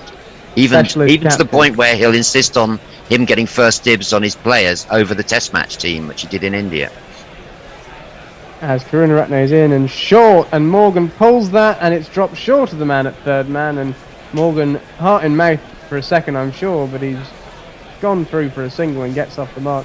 That wasn't all that far away from the man down there at third man. No, as I say, Morgan's batting recently has been variable, and he's been a fantastic captain, don't get me wrong, but he's sort of like moving into a role where his batting has not been as reliable, and that should have been out. It was a missed opportunity down at long leg, and Karunaratne is very disappointed by that. It was long leg, you're right. I'm sorry, I've got my left-hander, right-hander mixed up. As Root clips off his leg, and that is running away with quite some pace actually, but it will be recovered, and England will just get one as Morgan denies Root the second. It's quite funny, Jacob. Now we've got the Test captain and the one-day captain together at the crease. You know, the two who apparently have been a little bit tussling over the selection. Yeah, I wonder if Root is going to run him out just to spot him. He's gone. Was that him going? I thought that was a replay. Oh, what a shame. I was hoping it was Morgan out. That's a replay. All right. I'm sure. As Morgan clips one off his hip and into the leg side and will get a single. You had me scared for a moment there, Dave. Well, it happens to the best of us. You know, Jonathan Agnew did that live on air, and he was doing it at 4:30 in the morning, complaining about having to get up so early. If he'd done a stint on Gorilla, he wouldn't be complaining about getting up early. I've got no such excuse, other than I don't know, it's been a bit of a slow day for me. I've had to do a load of writing for my PG cert, Tony.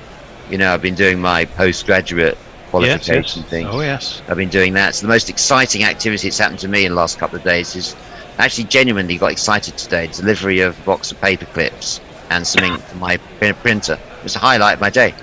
Oh, I had to change the cartridges on my printer today. We both had a printer day. Indeed. It doesn't get more exciting than that, does it? Interesting. It doesn't. That's what we've become for on Gorilla Cricket. Yeah, going back to the cricket, news of my former county in action at Lords tonight against Middlesex in the Blast. Middlesex getting off to a great start. 70 for no wicket off 7 overs. Middlesex versus Sussex in the T20 Blast. As Morgan plays at one from Chamira, and it's just beaten the outside. It's very similar to the replay that we mistook for live a moment ago, the way he got out. I think that was in the last ODI, and Chamira has almost got him there, fiddling at one outside his off stump, nips one away off the seam, and goes through into the gloves of Kusal Pereira, but without doing the damage that they thought it might. Thanks for reminding me of my blooper. Morgan indeed hasn't gone. He's very much there. He's on 2 not out. As Chamira is in again over the wicket to left-handed Morgan, who punches off the back foot quite nicely, and it will trickle out to the man at deep point, who throws it into the keeper.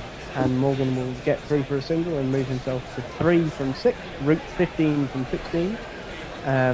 England 108 for 2 balls into the 19th over. Yeah, I mean, this is an opportunity for Morgan to sort of answer his doubters with the bat, because there's a lot of competition for places in this England top order. Can't afford any carriers, so he'll be looking to see them through to this target of 242 there, to say 108 for 2 in the 19th over, so they're on track. As Chimera is in to Root, who plays it late into the ground, and it goes down towards third man, and there will be a single. Yeah, opportunity. I doubt they'll, even if there is such intense competition as there is in this white ball setup, they're unlikely to drop Morgan from a white ball team just before this T20. No, but we might see a rather sort of undignified, gentle drop down the order. That is possible. Yeah. Some would say inevitable. All reigns have to end at some point. This too will pass. Not a young man anymore, Owen Morgan. Not old, but not young. As Chimera is in over the wicket to Morgan, who thought about advancing down the pitch, but plays off the back foot into the ground, and there'll be no run as the man at point recovers. But a good opportunity for Joe Root to show his class again. You know, he's been in good form, hasn't he? And he was excellent at the Riverside. Played just the right innings, really. Yeah. And you know, because there's not that much at stake, you know, in terms of this series, with Sri Lanka being so poor and beset with so many problems off the field as well as on the field. But at least these two can advance themselves here. As Chimera is again into Morgan, tossed up outside the off stump, and Morgan drives, puts his hands through it, didn't really get the feet to it, and there is a man out there at deep point anyway, so it will only be a single. Quite a nice shot for a single actually, but Morgan moves on to 4, Root on strike for the final ball of the 19th over. Tony, did I hear Hendo and you talking about 10-10 being a potential Olympic sport earlier? Well, we were just looking at Olympic sports that we might commentate on, David. Right. And that was mentioned as being sort of obvious sort of home turf, but not really. I hope we do cover the 100, by the way. I think Gorilla's take on the 100 could become a cold thing. I think we should definitely do the 100. As Root again plays Leighton into the ground, but they've brought up the man to short third man from deep third man, and just for that shot, in fact, and there will be no run. 19 overs gone, England 110 for 2, and we can catch up on some socials. Yes, better run at these, I think. Jay Grover, Bancroft not Warner, Brooks is wrong, Boo, Warner lamped, Root. Let me see, Peter Ward, I am the god of Welsh fire, and I bring you sheep. What else? Leah, they cited those Tory fever swamps on Mumsnet as inspiration for the 100 should tell you all you need to know. Jay Grover says, can I make a request? No reason why you should listen to it, mind. Oh, we're listening, Jay. But I think we all agree about the 100. It's still going to happen. It's become a redundant discussion. I agree with Dave and Jacob, but it's barrel shooting now. As Karunaratne is in over the wicket to Morgan, that's defended inside edge onto pad and then back down the pitch. No run, and I think we've got a change at the end of this over. We do, and apparently you need to look at your microphone. I was looking for an opportunity to tell you you're a wee bit muffly. Am I? I'll move it slightly closer to my mouth. How's that? I can hear it fine on Zoom. Who's on next, Tony? Who's on first? Who's on next? I can tell you it's... I can tell you. You're on to Ball by Ball, Dave. Jason is on socials, and Hendo on the summary. It's actually going to be me moving into summary for now. Oh, as Karunaratne drives down... well, not Karunaratne, he doesn't drive. He bowls. Morgan drives down the pitch, and the man at mid-off will collect it, and there'll just be a single. Nelson, Hendo, 111 for 2. Hendo's doing a sort of rest and rotation. Ah, right, excellent. So Tony will move into the summary then. Look forward to that. There's some weird exercises going on down there on the boundary. Is that? I think that's Dushmanta Chimera, isn't it? Yeah, Chimera's warming up, having a little squat. As Karunaratne bowls short and off his almost off his feet there, Joe Root cutting it, and it will just go down into the ground and be picked up by the man at point for no run. He was squatting down there. I hope he was warming up, not doing a Paul the Ratcliffe on the boundary. Only cricketers are allowed to urinate after they've won the Ashes on the square. Apparently that's acceptable. Well, it won't result in ICC fines at least. Yeah, they threw the book at Monty. Yeah, as Karuna Ratne is into route and bottom edged, I think, and missed by Kusal Pereira getting his face out of the way, and it will go through for no bottom edge. It was a bye. Buys. Yeah. Died under Joe Root's bat. Died on Kusal Pereira, and England will get an extra run. Off cutter, I think, from Karuna Ratne there, and yeah, Roots again jumping in the air, attempting to cut, and it's just ricocheted off the gloves of Kusal Pereira and gone away for a bye. As we have 2 balls left of this over. Karuna Ratne in to Morgan, who throws his hands at that one, drives sweetly through the covers, and that will run away for 4. It's me, Sanshi. It's me, Sanshi. Overpitched and wide from Karuna Ratne there, and Morgan didn't even really have to move his feet. That was a nice ball for a left-hander, one you can just throw the top hand through, and it will just blast away for 4 all along the ground. A bit of a face there from the bowler. As Karuna Ratne's in and defended down the pitch by Morgan, that ends the 20th over. 116 for 2 England, Morgan 9 from 12, Root 16 from 20, and I hand you over to Dave, Jason and Tony.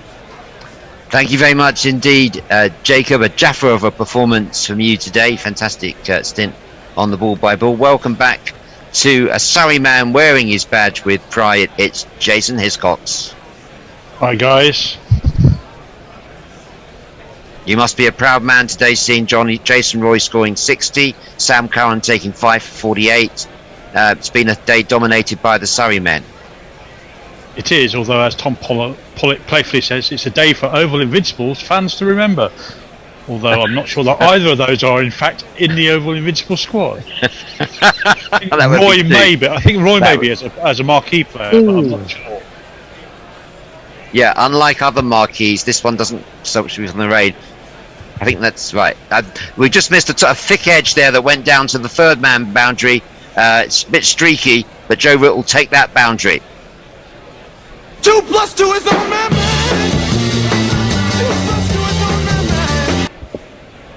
Yeah, it was. It didn't really get over that. Went much finer than he intended, but wide of the gully, and a boundary for Root. He goes on to 20, and England are 120 for 2. They're chasing a target of 242. This is the 21st over. Chimera looking for his first wicket, bowls, and that's played nicely by Root down to a mid-on, and there is no run.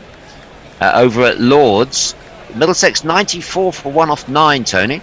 Yeah, that's not bad. Who's out? Is it Esky still in, or has he gone?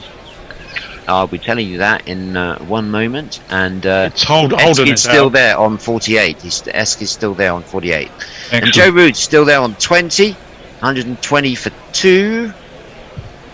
Got to give a couple of shout outs in a moment. I've just boosted the listenership by 2. Here comes Chimera, bowls, and Root lets that one go. He sort of plays underneath. He's not interested. And that's a little warning there from Rob Bailey, the umpire, that's his fun for the over. Chimera, no more of those. 1 short ball.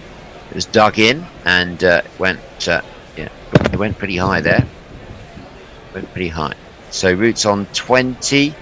Eskenazi was the man out for 48. Oh, damn. No, sorry, I beg your pardon. He's still there on 48. You're absolutely, I'm absolutely wrong on that. Yeah, and the wicket to fall was Holden for 38 to the bowling of Lenham. Here's Chimera, bowls, and Root just tickles that one down the corner. There's a man down at long leg. He's going to dive on to try and save it. Good bit of fielding there, and Root goes through for a well-run 2, and that's a decent bit of fielding from the man who Jason will now recognise for me. I will when my feed catches up to it. Oh, Tony, don't worry. Tony's got it. Sorry, no. I would put the socials away for now because I didn't think I was doing them. What is it you want? Yeah, David? No, just the identity of that, the identity of the fielder. 4 runs. Bear's not happy. Whoever it was down there, their right foot has touched the boundary whilst the hand is on the ball. So that means it's 4 runs. Bear's already signalled it. It's only a matter of time before the umpires follow Bear's advice. Yeah. But in the meantime, Nico has a dad joke for Bish. What did the bullet say to the hot dog seller? Make me one with everything. Very good. Very good. As always, there's a 10-second delay between Bear signalling it from the green room and the umpire on field, Rob Bailey, signalling the 4.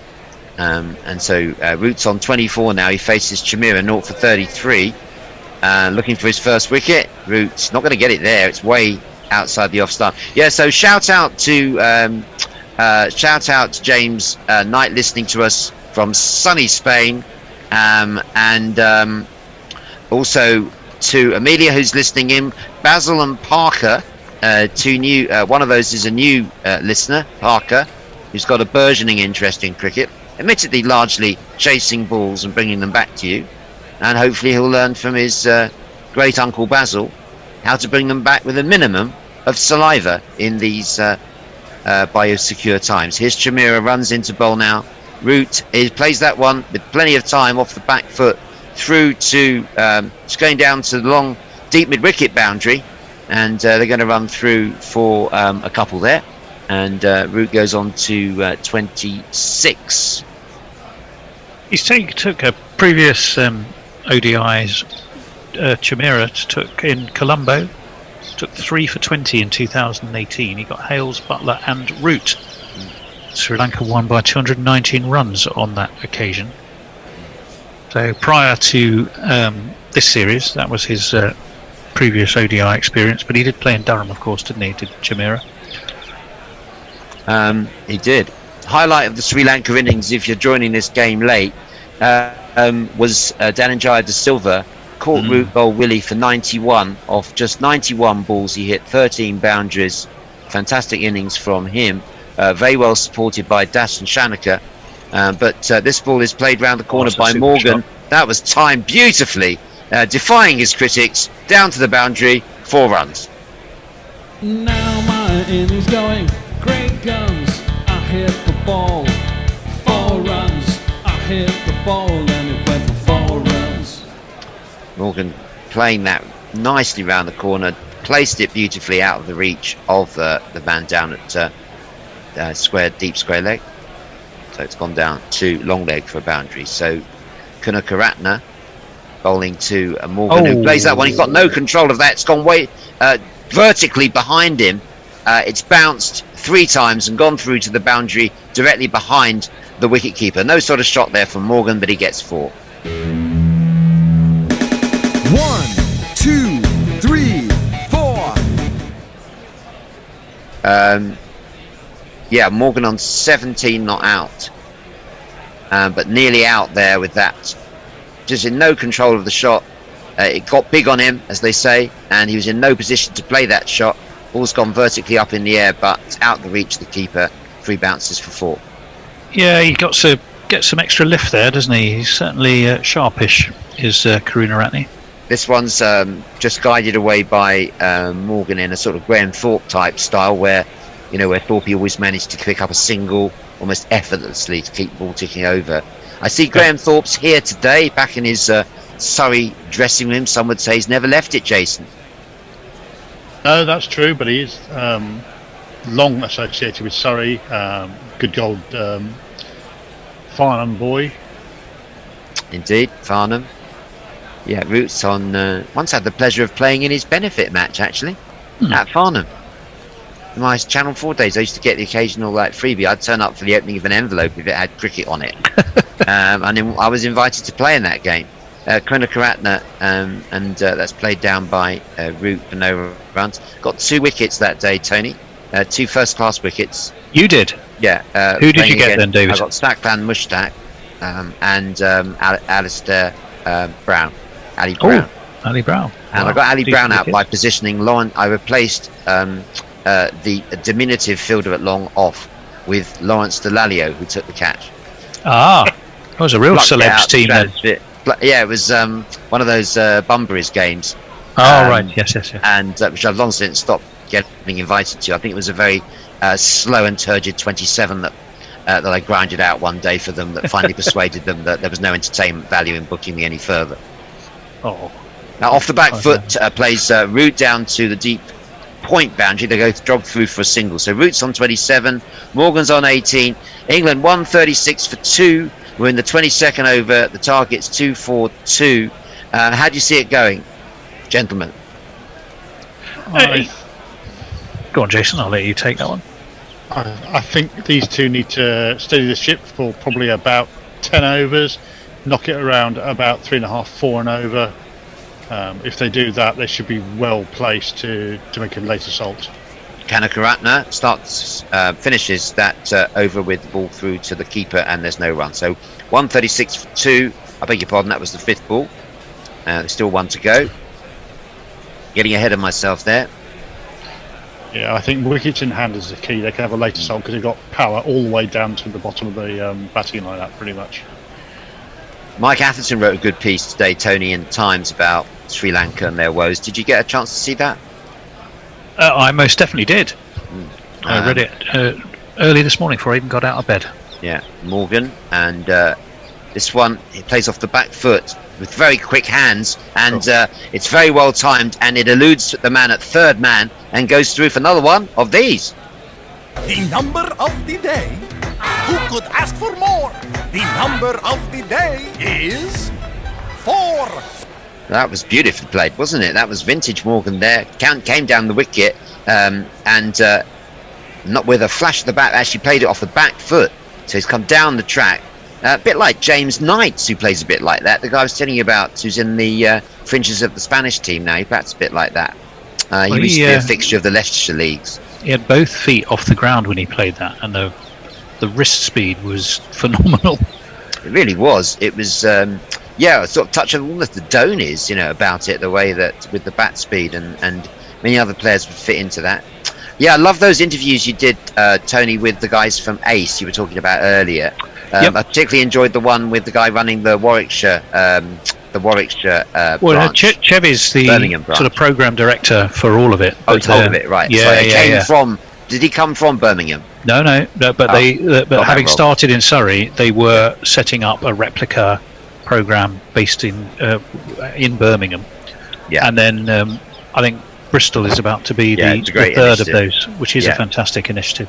Yeah, new bowler. We're going to ask Bear to jingle him up at the moment, and that one played out off his legs by Root for a single. Bear, who have we got?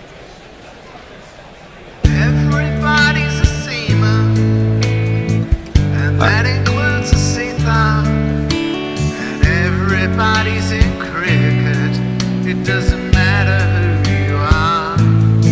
There are stars in every city, in every house and on every street. And if you listen to Gorilla Cricket, their jingles are rarely complete. It's Asita Fernando. Goes and he plays. Morgan plays that one down just behind point on the boundary. Indeed, it was Fernando who did that bit of fielding before. I couldn't identify the player. I've now got him in close up because he's walking back to his mark. Got the ball in his hand, 0 for 32. Didn't do too well earlier. That was only off 3 overs, so he's gone for 10 and over. Hasn't taken an ODI wicket. 2 wickets. Right. He's had 2 ODIs about 4 or 5 years apart. One against Zimbabwe in 2017 and one against the Windies this year. Extraordinary. And off the back foot, Root plays that one down to third man. He's interested in 2. Morgan's not having it. It's a leisurely 1 instead. So Morgan goes 23, Root 29, 144 for 2. Yeah, that's interesting. I was going to say there's it's not surprising you're finding it hard to recognise your Fernandos because there's loads of them about at the moment. There's Asitha, there's Ashada, and there's Vishwa Fernando, who's I think the other bowler, but he's a left arm, quite quick bowler, as opposed to right arm over. Yeah, Morgan with that very high back lift, waits, drives that pleasantly down to mid-off, almost in the style of a test match cricketer. Of course, when he did play test matches, he adopted a crab-like stance and was had no response to... He did play about 14 or 15 tests, and he ended up averaging 37, yeah, Yeah, it was that mid-30s. particular Had a- tour where his limitations were exposed, wasn't it, on the big Yeah, spinners? got a test match ton to his name as well. Yeah, he has. So 2009 tour to the UAE against Pakistan, where he got done by the two spinners. Right, and that's driven up to mid-on. Morgan again, fairly orthodox style. Morgan not looking like he's in too much of a hurry. With the target of 242, that's what 99 needed.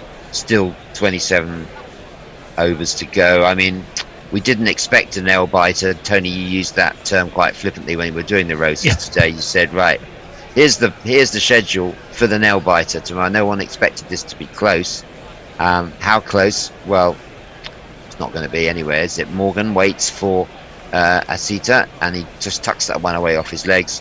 So this is going to be probably a stroll in the park, and really the only area of interest is whether Morgan and Root can see it through, take them home, as it were. England 145 for 2 at the end of the 23rd over. Paul Howarth, our own very own Grubby, makes this kind of backhanded comment to you, Dave. He says, Dave Brooker is such a potent broadcaster. He's the one who made that silence pregnant. And also, Leah is not happy with this performance. He says, this is disgusting. England are home track bullies who should take a hint from Sri Lanka, who are surely losing to India later this month. Oh, big shout out to Leah. I so enjoy your tweets, Leah. It's one of the so entertaining and consistently entertaining. It's a strong statement. Here's Fernando. It's the other Fernando, B Fernando, to be precise, and Morgan plays him out to mid-off, and there's no run. This is Benura Fernando as opposed to Asita Fernando. Benura. Why, Benura? Well, indeed. Here's B Fernando, and he's turned away by Morgan for a very leisurely single. Both batsmen almost looking like they were having a stroll in the park there, because they didn't need to run for those. They just had a little stroll. Good to see. Yeah, he's pretty easy to spot, is Benura Fernando. He's 6'7" tall. A couple of comments from YouTube. Dara Azizi says Thorpe was almost as good as Gower, talking about left-handers, and Daniel Kiwi says, is that a Windies jersey, Dave? What's your prediction for the game against South Africa later on today? It is indeed a Windies jersey. That's my team. Fernando bowls to Root, lets that one go outside the off stump, and there's no run. West Indies playing South Africa, 7 o'clock British Standard Time. It's on BT Sport. And also on YouTube. If you're outside the UK, West Indies Cricket Board are streaming it on YouTube. It's been a really good series. The last one, the third in the series, South Africa went 2-1 up. They won by 1 run, despite the heroics of Fabian Allen, the left-handed slow bowler, left-handed bat, I should say, and slow left-arm bowler. B Fernando he angled that one across Root, and Root was closer to that, but not close enough to get a nick. And B Fernando, Benura Fernando, he's in his 5th over, and it's one of his better balls there. And it's Benura Fernando, man from Colombo, left arm medium fast, 6'6", as Tony says, from the famous Senanayaka College in Colombo. It's produced a lot of players. 25 years old, about to have his birthday, 10 days time if anyone's interested. Fernando bowls, and that's stroked pleasantly by Root. It's through past the man at extra cover, but there's a sweeper who comes round and keeps it to 1. But that was a really nice shot there from Joe Root. It goes to 30. In news from the West Indies, that start has been delayed due to rain, sadly. Yeah, it's a bit, call me old-fashioned, but it is in the rainy season there now, and they've done very well to get the games in they've had. Yeah, they have. Yeah, they have. They have indeed done a terrific job to get those. Liquid sunshine. Yeah, absolutely. Could be drained very fast that Grenada ground if necessary. Here comes Fernando B. Morgan plays that one nicely. It times it well through extra cover, Again, it's this time sweeper on the left-handers side of the ground, and they go through for 2. Morgan on 27. I thought that was a tad upish. Not sure he had complete control of that. Notice it was a bump ball. They haven't shown us a replay. So Yeah, I'm I think you may be assuming right maybe it on wasn't. that. Yeah, you could be right on that. End of the 24th over there with Sri Lanka with England, I should say, sorry, on 149 for 2. They need 93 runs from 26 overs. That's a required run rate of 3.5. Yes, David it's, Football, sorry, says, No, go on. if the 100 turns out not to be the end of the world, will you cover it? Question mark. Well, I think we said we might try and work out what's going on. Yeah, I think we'll definitely cover the first few games, won't we? I think it'd be terrific. We could have a cult program, Gorilla's take on the 100. I think Not Fred's volunteered to anchor it and present fantastic. it. Great stuff. Perfect. Sit-up bowls, and Root plays that onto offside, and there's no run. If ever a tournament was designed for guerrilla cricket for Fred to host, it would be the 100. I think he'll bring his own unique take on that particular form of the short form game, and I'm sure that KP are delighted to hear that Not Fred will be getting behind the KP brand during the 100. As we know, the Quavers are playing the nuts in the first round, and Astita bowls, and that's played out by Root off the down to third man. He's just stroked it through for a single, and he moves to 31. Yeah, I'm really looking forward to that battle between the dry roasted peanuts and the ordinary nut. I think it's going to be interesting to see. That's one of the games in the 100 that I'm most looking forward to, I think. England 150 for 2. I'm really glad to see that the ECB have done that deal with BBC Introducing, and have organised a musical act that no cricket fan will ever have heard of at each venue. Here comes Morgan, and he's waiting now for Asita. That's a short bouncer, very slow, and Bailey's given him the warning. That's the one for the over from Asita Fernando. It's almost as if the entertainment on pitch is not enough, isn't it, Dave? Well, it all shows lack of understanding and empathy for the cricket fan and game of cricket. And I'd have thought that would be a qualification for running the marketing and development of English cricket. I'd like to see someone like Richard Gould. He's lost to cricket. He's gone to Bristol City. He should be the guy running the ECB. They're not fit for purpose anymore. Outside the off stump, Morgan lets that one go, and they've gone in too deep with this. That's the end of that over. I think 150 for 2. At the no, we're not. We're only halfway through the over. I was off on a Hendo rant. Goes with the territory. Tony's nodding sympathetically. It made good radio there. Talking about Richard Gould, I think the telling thing was that when he announced his move to Bristol, almost everyone who commented on it said that's a real loss for cricket. Yeah, it is. It's tucked away off his legs. I think first class administrator, it really is. They wanted 2, but Morgan settled for 1. He's on 28, Root's on 31. 151 for 2. Yeah, there was a really interesting interview. Mike Atherton interviewed Richard Gould on Sky, and as his sort of, and he said a number of really interesting things. You would really have wanted him to be at the helm of English cricket, and it's such a shame that cricket's lost him to Bristol City of all teams. I mean, I didn't even know they had 2 teams in Bristol, and that's off the back foot, and guided down by Root for a single.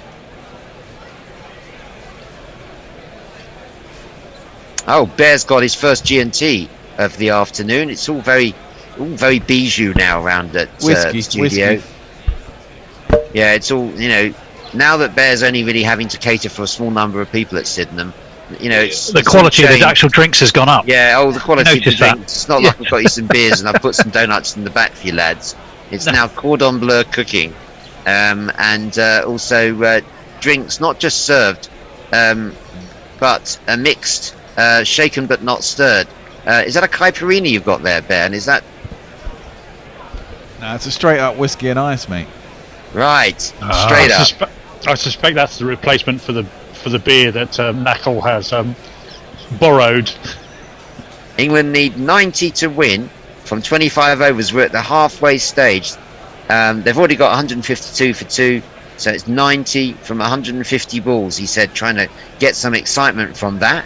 But can we see a wicket? This partnership's already worth 48 or 48 balls. It's B Fernando. And that's gone through between slip and gully, or between wicketkeeper and slip, one of the two, down to third man boundary, and Root's got 4.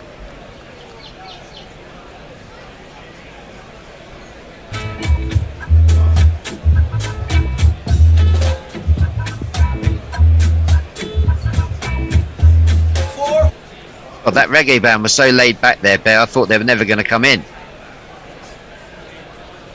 It's gone through. Oh, and Bear's given me a sign similar to what one umpire gives you when you're out.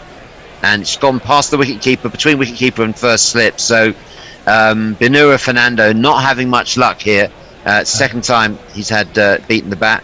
That's played down to back to him. So he's showing a bit of fight here. He obviously. A lot of players playing for their places in this Sri Lanka team. Got such an experienced management there at Sri Lanka. It's hard to know where it's all gone so wrong. Mickey Arthur, it's not like he's been associated with any Tom Moody too. Crashes before. Tom Moody, director of cricket, Chaminda Vas, the bowling coach, Grant Flower, the batting coach. You've got De Silva, the great De Silva, first name Aravinda De Silva. He's the director of technical cricket there, so he's involved as well. Root drives that next ball to extra cover, and there's no run.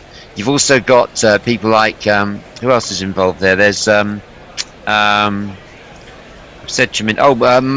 He's involved as well. He's on the he's involved with the setup too. So they're not lacking for experience, but the board, the administration have been accused of various things, sort of allegedly being corrupt or whatever, and it's it's a sad state of affairs. Here's Fernando bowls, and Root plays that one off the back foot straight to point, and there's no run. Yeah, Mike Atherton writes about that. It's quite good, really good article as always from Athers. Mickey Arthur, they got so Mickey Arthur's been involved in a lot of basket cases in his time, but this one's going to take some sorting out. And even my Sri Lankan friends from the Sri Lankan Cavaliers, I couldn't get them to buy a ticket off me. They didn't want to see their team at the moment. It's been hard going for them. There is probably a little bit of a siege mentality now in this squad. Well, everything seems to be going against them. Absolutely. Here's Fernando, left arm over, very tall, as say 6'6". That's gone down to third man for a single. Obviously, one hopes to see a few young players coming through. And that innings from De Silva was spectacular, wasn't it? 91 off 91 balls. He played absolutely beautifully, and Pereira had played magnificently up at Durham. Hasaranga has, I wouldn't say he's been a find, but he's acquitted himself well across both formats. He's confirmed the promise that he showed in his early internationals. Chimera's looks a real handful with the ball, and he can long handle it a bit as well. There's a few with a bit of fight there, no doubt about it. Fernando wraps that one into the pads of Morgan, and there's no run. Benura Fernando looking good here. Yeah, a lot of great Sri Lankan talent. I think there's a problem with the structure by the sound of it.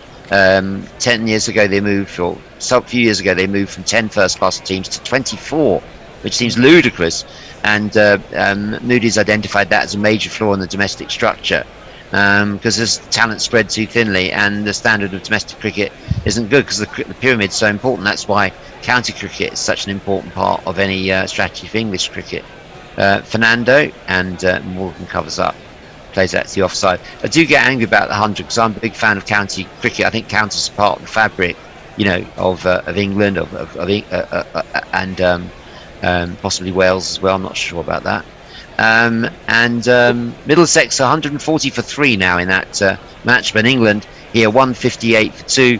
Chimera number 35. The wicket takers, Hasaranga 1 for 29. Kunakaratna 1 for 27. No wickets for either Fernando, but B Fernando has looked better than A Fernando. Who would you go for, Jason and Tony, A or B? If you had to pick one of them for your dream Sri Lanka 11. I'd go for B. Although if it was a choice of all Fernandos, I think I'd probably go for D Fernando. Oh, if you could pick from any Fernando that's ever played for Sri Lanka. Yeah, Dilara Fernando I think I'd go for. Yeah. Best fast great bowler contenders. Probably had. He really was good. Fernando bowls, and Root plays that one down onto the onside, and there's no running. They're needing 84 from 143 balls.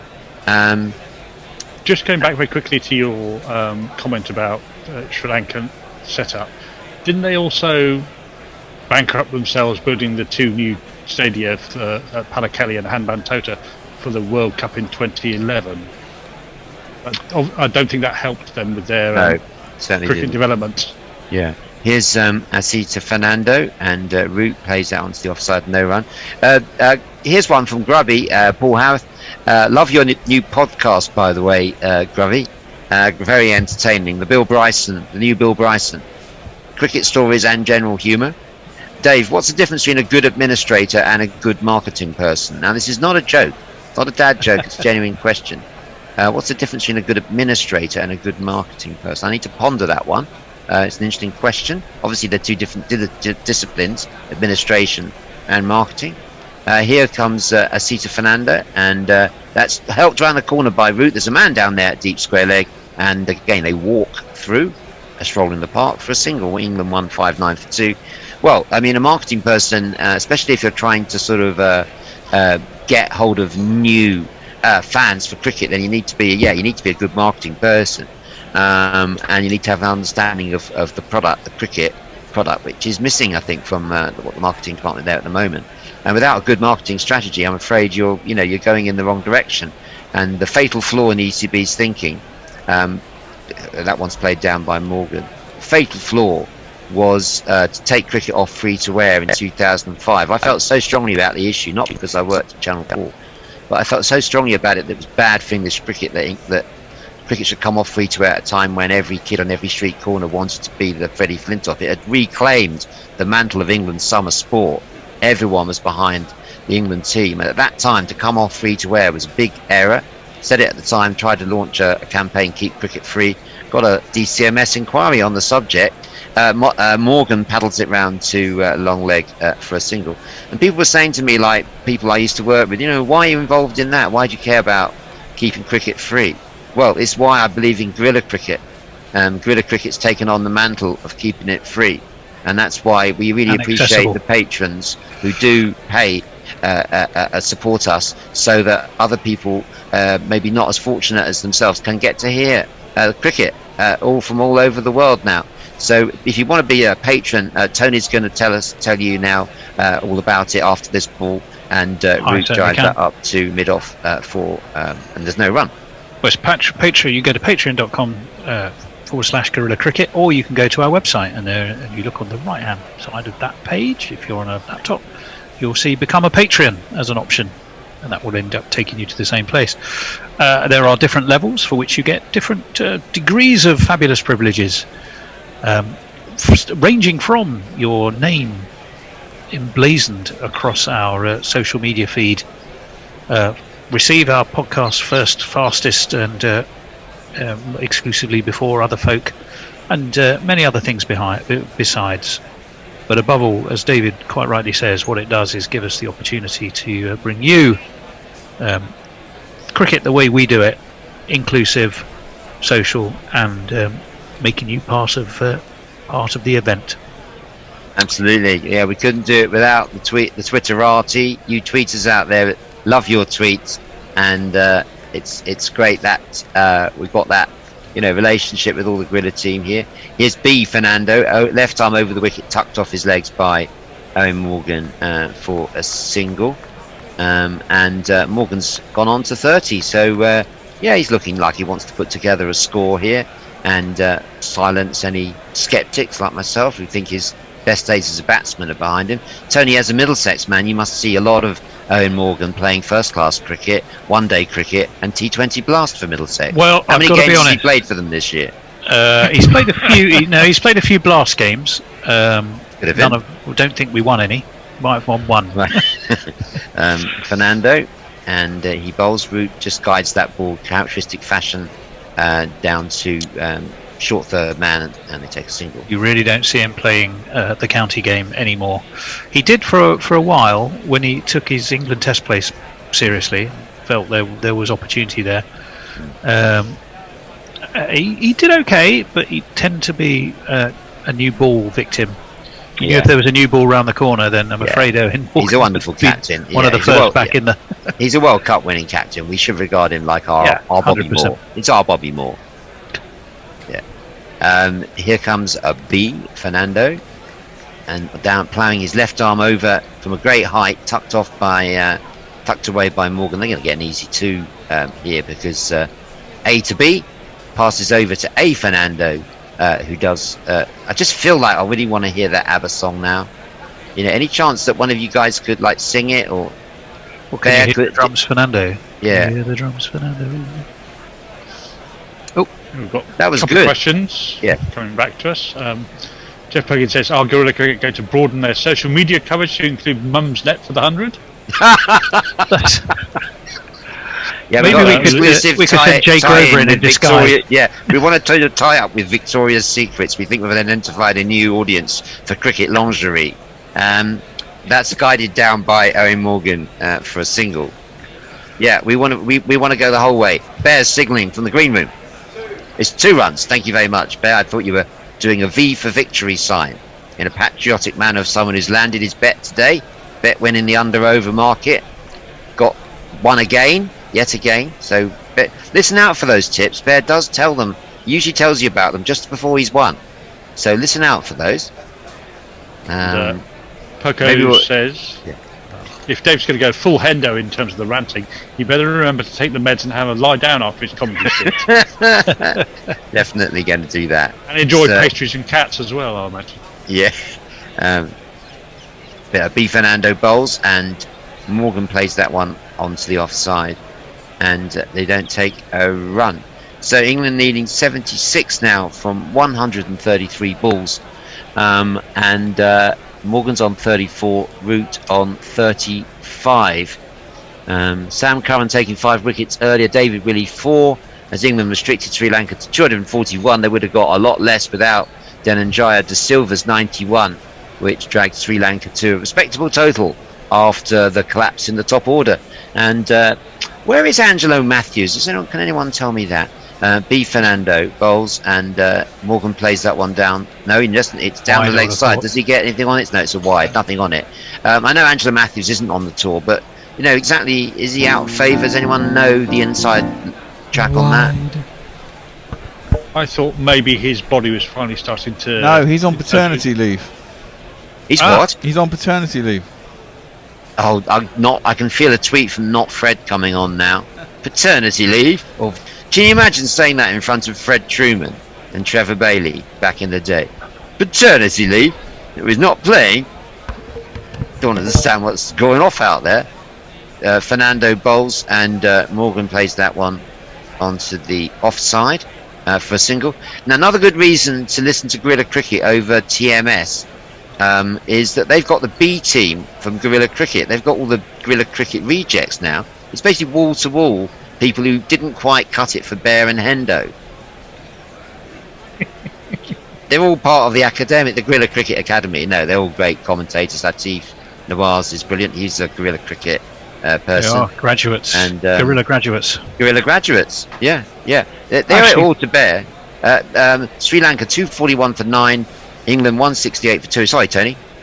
Oh, I was going to say, Fernando, before the tour, the news before the tour was he simply omitted. It wasn't anything to do with paternity leave. They just preferred younger players. Yeah, and giving youth its chance. How often do we hear that mantra, give youth a chance? Morgan plays that one to mid-on. That's what I've been hearing from Sussex all season. That's why I've sort of had it with Sussex, because they can't just hide behind a youth policy and lose every match. That you've defeated the object. Having said that, they've lost because the senior players haven't come to the table, and because they've let go a lot of their really good players. Michael Burgess just signed a new contract. Warwickshire. Luke Wells has done well at Lancashire. Athar tucks it off his legs by Morgan just for a single off Fernando. Also, Laurie Evans to Surrey. It's just been a litany of failure to keep good players. And some of the new players coming through really good. Archie Lenham took the first wicket tonight. Leg spinner, grandson of Les Lenham. So no, I'll always be Sussex. Who was the young 16-year-old lad who looked Archie Lenham? Oh, that is him, was it? He took that amazing, fantastic catch. Yeah, that was Archie Lenham. He did it against in the clash against I think it was Surrey, and that's off the back foot goes. Yes, the match that was controversially abandoned when 4.5 overs had been bowled. They were one ball away. That's a single to Root. One ball away from Sussex winning that match, and the umpires called off the players. One ball short of 5 overs that would have made it a match. What an astonishing piece of appalling umpiring. It is, but you're conflating the two games. That's the game at Sussex that was called off. The game at Surrey was the one that Lenham caught the catch. Right, okay, thank you. Because I was there, and it was a fantastic catch. He sprinted about 35 yards from the 30-yard markers to catch it. Morgan's just paddled that one round the corner for a single. He goes on to 36. Joe Root's on 36 as well. And Fernando's still looking for his first wicket here, Asita and Benura. So 2 wicketless Fernandos waiting to hear those drums for when they get a wicket. Now I'm going to start beating a drum. If you can all get your drums ready for when one of these 2 Fernandos can finally hear the drums, Fernando. And is it going to be now? No, it's not. Driven down, but could go all the way to the boundary through mid-on. Lovely shot by Root. He just tucked it off his legs, all timing. He goes to 40, and it's another boundary. It's Nissan She. It's Nissan She. I genuinely think you've got to say that Root has done what's been needed in 2 situations here. England could easily, at Durham, and indeed today, said, let's get this over and done with. The old Morgan, go hard, keep going approach. The reality is he's moderated his approach. He's shown respect to what is a decent attack, actually. Here's for Fernando. Root just guiding that one down to third man for single. We'd have been fuming, David, fuming, if England were sort of, 180 for 7, because they were just, looking to get the game done and dusted more quickly. It's a bit of a no-win situation. If a side sets you a low total, you could either race after it, I agree. or you could make sure you get there. No, I know, but beating an inferior team is not an heroic act. And for Morgan to win the toss this morning and to elect to field, I'm sorry, every paying spectator who's waited so long to watch cricket would have been disappointed. They wanted to see England bat first today, but Morgan's here to win. It's professional cricket, David. Yeah, you play it to win. You don't. Yes, you don't... but they're still going. They can still win it. You don't have to be defensive to win. This is the mentality in a lot of the England setup. Anyway, I'm not going to remind you about that the match against New Zealand, where England failed to even make an attempt to chase what was a very generous declaration from Kane Williamson. After all that time, it's typical of the way that English cricket at the moment is disregarding fans. They're not aware of what's happened with the pandemic, and everyone's been waiting for some live action. They get some live action. What they do? Play out for a draw and send Sibley in to open the innings. And I'm afraid I'm just having another little rant because it's my last 5 minutes on air, like a dying man. Sort of clutching for his last breath and getting it all off his chest. Here's Kanukaratna, and Root plays that off just behind point for a single. So Root's 41, Morgan 37, 176 for 2. And it's been great to have a little stint on Gorilla. I've been listening to the coverage over the last few weeks. It's got me through my course. So thanks very much for all the entertainment, Bear, Tony, Jason. I'm just a fair weather contributor, but the guys at the nerve centre, and that's played out nicely by Root to mid off. I'm really looking forward to this summer with every Test match on Gorilla Cricket England India series. That's going to be a fantastic go, and I'm sure we're going to have a go with the Pakistan one-day series and T20s, which is coming up next after this Sri Lanka series, which hasn't really got anyone really going. And big shout out to all our friends at Cricket Tracker India, and who've been giving us fantastic coverage over there. Played out by Joe Root for a single, and you'll be pleased to know, Gorilla fans out there, that my stint's shortly coming to an end, and Hendo's going to be coming in for a last hurrah of the day. And Hendo, the best broadcaster of cricket anywhere on any network, anywhere in the world. Well, certainly since Tony Cozier left us. It's actually me on ball by ball what? next, but that was a great build-up. Oh, okay, but Hendo will be part of the team. Hendo will be, he will indeed. And Tony, the Simon Man of the team. Oh, no. And nothing wrong with that. Corinna Gratler, Joe Root. I meant dual sport, able to flip between talking about football, cricket, any role. That's about as far as I go. Yeah. I've got to tell. No, I'm not going to tell my Ravi Shastri story. But I'm looking forward to that India series. I wonder where all the guys are now on their 2-week holiday. I wonder if they're at Pontins in Bognor Regis. Maybe staying in a nice hotel, friends and family. Good move by India to give everyone a 2-week break, completely away from cricket, but they're in this country. Joe Root plays that one down to mid-wicket, and they go through for a single. It's been a long time since I've had to commentate on a boundary. It's been single after single. 179 for 2, and we're in the 30th over. But yeah, it's been Guerrilla Cricket's got me through the lockdown. If it wasn't for Guerrilla Cricket, I really struggled during lockdown. So thanks very much to all the Guerrillas and all the tweeters for keeping this network the #1 alternative network in the world. Well, David, that's fantastic. You've still got one more ball to do, mate. Here he comes. It's Karunaratne. Will this be a wicket? Probably not. And Morgan covers up, plays that one down to the leg side, and there is indeed no run. 179 for 2. England needs 63, 120. After a word from Jason, Tony will be taking over on ball by ball, and Hendo and the Bear will be coming in. Thanks very much, Dave. Yeah, indeed.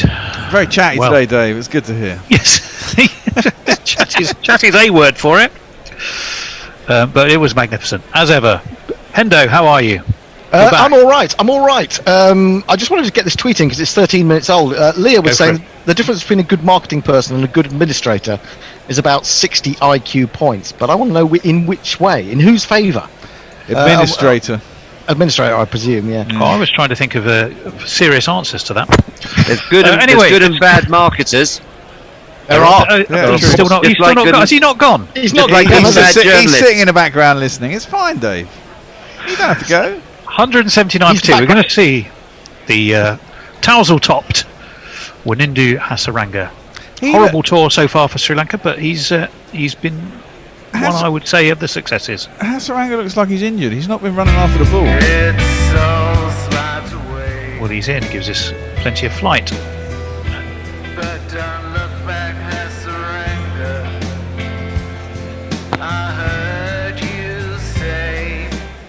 Let's push back to him by Joe Root, who's still on 44. Hasaranga in again. Back foot by Root, just dab to backward point. Again, no run. Good tight opening from Wanindu Hasaranga. Leg break bowler. You get the feeling that this is just an opportunity for Root to improve his average. Absolutely.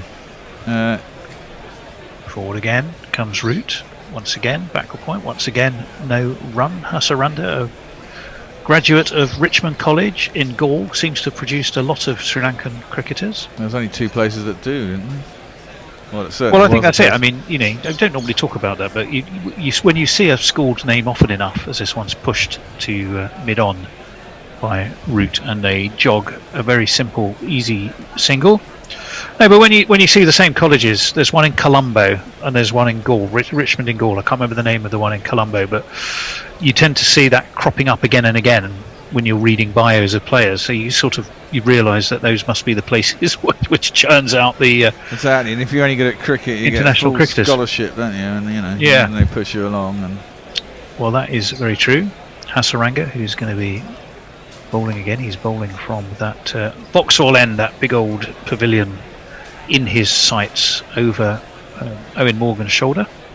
There's a slip for Morgan, and Morgan sweeps, and he sweeps backward of square. Has it made it all the way? It just has. It was a despairing dive on the boundary, and one-handed attempted stop, wriggled underneath him, made its way into the sponge. 4 runs. 1, 2, 3, 4.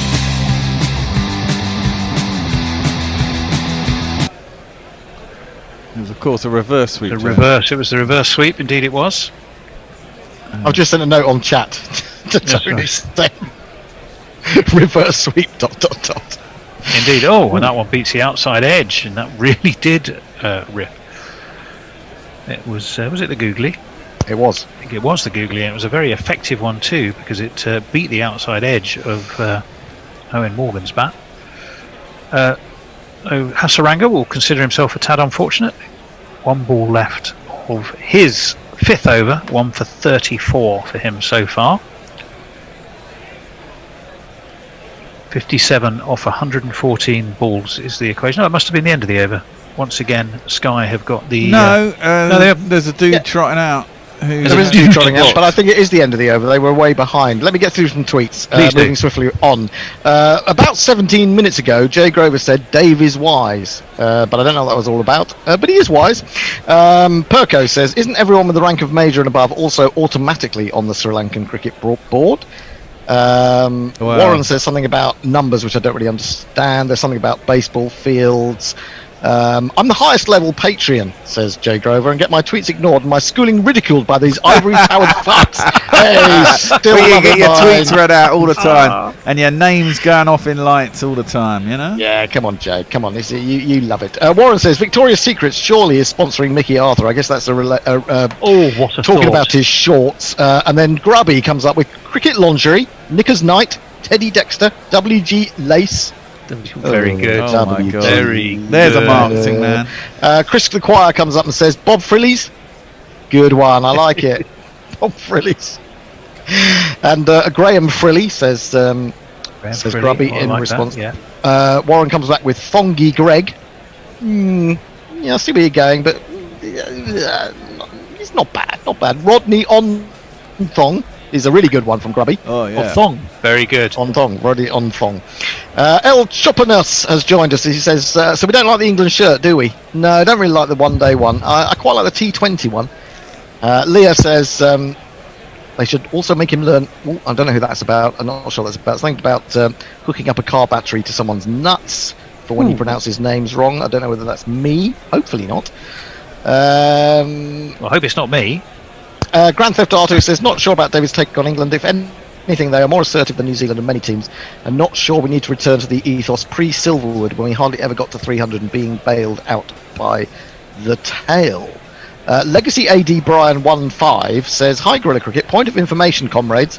Butlins had the Bognor Regis site. I don't know what that was. Don't know what that was all about. David was speculating that was where the Indian team might have been holding up during their 2 weeks holiday. Tony, that one that we thought was a bye was actually a little edge. So it was a drop chance. That's why he was looking so frustrated, aggrieved. He's certainly running his fingers through that straw top of his. Indeed.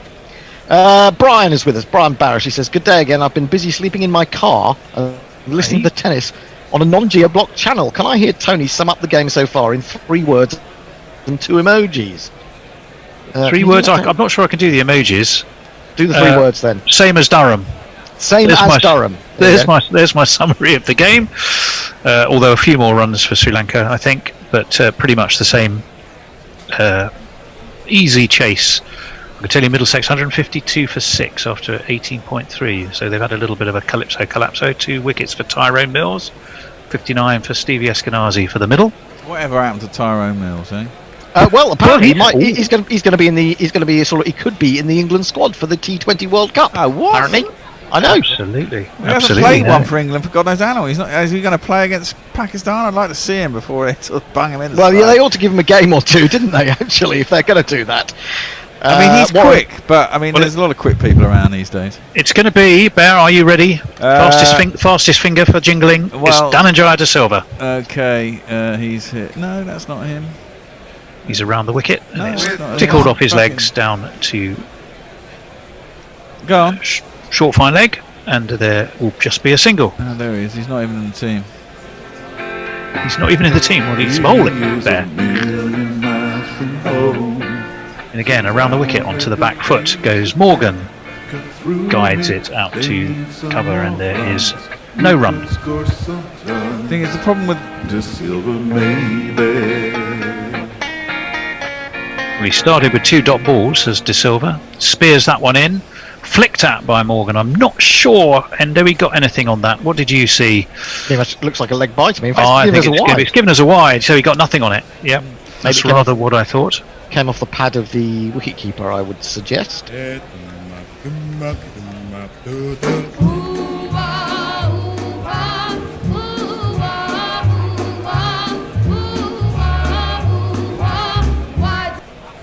Signalled as that wide by Richard Kettleborough, a man who opened for Middlesex for a while, but lost the job because he only made 5 50s in about 20 innings. I was going to say these days that would be classy top form. This one is pushed back by Root to Dhananjaya Maduranga De Silva, right-hander, off-break bowler. Also from Richmond College, you see, there you are. There you go. As this one is steered away to deep cover, will be another single for Root. He'll move on to 46. His captain, which I always find slightly sticks in the craw somehow saying that with Root, is that someone else should be his captain, but obviously in the one-day internationals it is very much Owen Morgan. On to the back foot goes Morgan, slaps it straight to cover. There's no run. Morgan adjusts his gloves as though somehow maybe the bat slipped in his hands. 188 for 2. 54 from 109 balls is the equation. Around the wicket comes Dhananjaya. Driven nicely through extra cover by Owen Morgan. There is a man down there. It will just be another single. So still Bear keeping those 1s and 2s going. Sensible. That's all they've got to do, isn't it, really? Solid, sensible cricket. This is like 2 accountants rather than a couple of rock stars at work. Well, but it's what the game needs. It's well, exactly that. It's all about winning at the end of the day. David, you see, David wasn't sure about that, was he? No, see, I disagree. I know there's 2 conflicting things, but I think it's important not to lose, and I don't think we wanted to lose the first Test match. We had a bit of a shocker anyway. Yeah, but you know, if things had gone better and the bowling hadn't been as tight and they'd got some runs in those first few overs, they might have thought about it. But the point was they bowled pretty well. And Hasaranga will continue. This was given heaps of air and a bit loopy. But Owen Morgan is forward just to dab it away into the onside. There's no run, just 50 miles an hour. Look, we lost a little bit of dip. We lost to the best Test team in the world. They won the World Championship. Hasaranga. Oh, Morgan comes down to meet that. Has he got enough of it? It's away down to long on, and yes, he has. Did that go all the way? I think it did. Yes, it did. The crowd are off their feet. You're spoiling us, Owen. 21 fours and was that 2 6s so far? It flashed by too quickly for me to see. Morgan turned it into a full toss. He came 2-3 skips, and away it went. Hendo, do you want to dive in with some more tweets? I know you're. Well, I will at the end of the over. It's very difficult to get it in, isn't it, when Hasaranga is bowling so quickly? But we are a little bit behind. So you're disappearing below the tweet water line there, yes, I will be. Don't put that screen down. Through them. Have you been getting on that exercise bike, Hendo? It doesn't look like it. Yeah, me. That's just a misleading camera. 100 and no, they do say television puts a couple of pounds on you. As forward comes Morgan, and just trickles rather indolently and apologetically away into the offside, but there's no run. I have actually been sort of ignoring the bike for a little bit. That's what happens to them. They become expensive clothes hangers, you know. 3 balls left. Hasaranga there was an attempted reverse sweep. A huge shout. Rob Bailey says nope. They haven't got any review. Oh, they are. Very determined. Well, there's a big conversation between Pereira and Winindu Hasaranga. Deep in thought. Should they or shouldn't they? They have reviewed. They have taken the decision to review. That was out. That was out. That was definitely out. Was that definitely out? No. I was going to hit. I just think it was probably pitching outside leg. Was it pitching outside? I don't think it was, you know. Ooh, I don't know. He could be in trouble here. Yeah, I think that's just a straight honour, and it's pitched on a bad leg. Oh, I think so. Straight on. He's gone. The third umpire is Michael Goff, and I have a feeling he's going to be saying you need to overturn your decision. He's got a big stride in, hasn't he? Big stride might save him. Big stride in. Oh, yeah, but it's not going over. No, I don't think it is. It's hitting knee roll, isn't it? Yeah. Right in the centre of the knee roll. I think he's trying to play the out. reverse sweep again, wasn't he? Yeah, that was He plum was. to me. Let's have a look. No, it's going to pitch outside. Oh, leg. yeah, well, I did. Yep, outside leg. We all move on. Owen Morgan survives. It's Rob funny. Bailey is exonerated. No, you can see that's the thing about the TV angle. The TV angle made it. When you initially saw that, it looked like it pitched in line. Well, it depends on the angle they show, doesn't it? Yeah. The lower or the higher angle, or the slightly shifted to one side angle. Yeah, exactly. And it does look like it's in line, but when you pulled back a bit further, it didn't look in line. So it's as you say, it is to do with the angle, and of course that means Sri Lanka have lost their second and final review. In comes Hasaranga again, over the wicket onto the. How on earth didn't that get Owen Morgan out? Hasaranga's on his haunches. He can't believe it. Morgan stepped back. He was looking to cut away. He didn't give himself any room. He inside edged it onto his pad, and it trickled then past his stumps, and he somehow got a run. He's brought up 50, and I literally think he has no idea how he did it, but he has. 50 runs, your 50 runs. Well done, well done, well done, well done. Yeah, oh Lord. Your 50 runs. The job is only just begun. Root this time just stabs the final ball of that Hasaranga over down to in the sort of general area of gully, and we will go to tweets. Unlucky though, Hasaranga. Indeed, he was. He hit it on the back of his leg, didn't he? And then it sprung back and should have bowled him. Warren says Paul G-string. Paul G-string. I think is what he's saying. Leah says, has Hendo got any pasties, any pasties, any pastries lately? I've been making amazing savoury pastry lately, so I thought I'd renew my offer of Zoom lessons. Well, I told you about that, Leah. What will happen is that after about 15 minutes I'll get bored and go and take something from the fridge. Jeff Perkins says, to be fair, Dave, England cricket were concerned that chasing that target, I don't know what this is about, would have been too exciting and kept the kids awake when mum's net feedback was that they were trying to take a nap. I'm not sure what that's to do with. I'll come back after this ball. Morgan's going to be facing De Silva. He's onto the back foot and he whips it wristily past square leg, and there will be just another single, which quite literally Joe Root did stroll. That was the definition of an easy single. For all the world like a man on a Sunday afternoon in the park as he ambled. That did Joe Root. Forward he comes though, making use of the strike he now has, and guides this not with a huge power, but precision, away down to deep extra cover. There's not a lot of sprinting in the outfield. He'll by get the two. No, that was a brilliant shot from Root actually, because it was on. I reckon it was on middle and leg, and he opened himself out to play it. Yes, he's come inside it and opened the face and driven it wide with the man at extra cover. It was a gorgeous shot, and I don't think he was really trying for four. As this one he wasn't. He's forward, pushes to long on. He'll add one to his total, so he will take himself.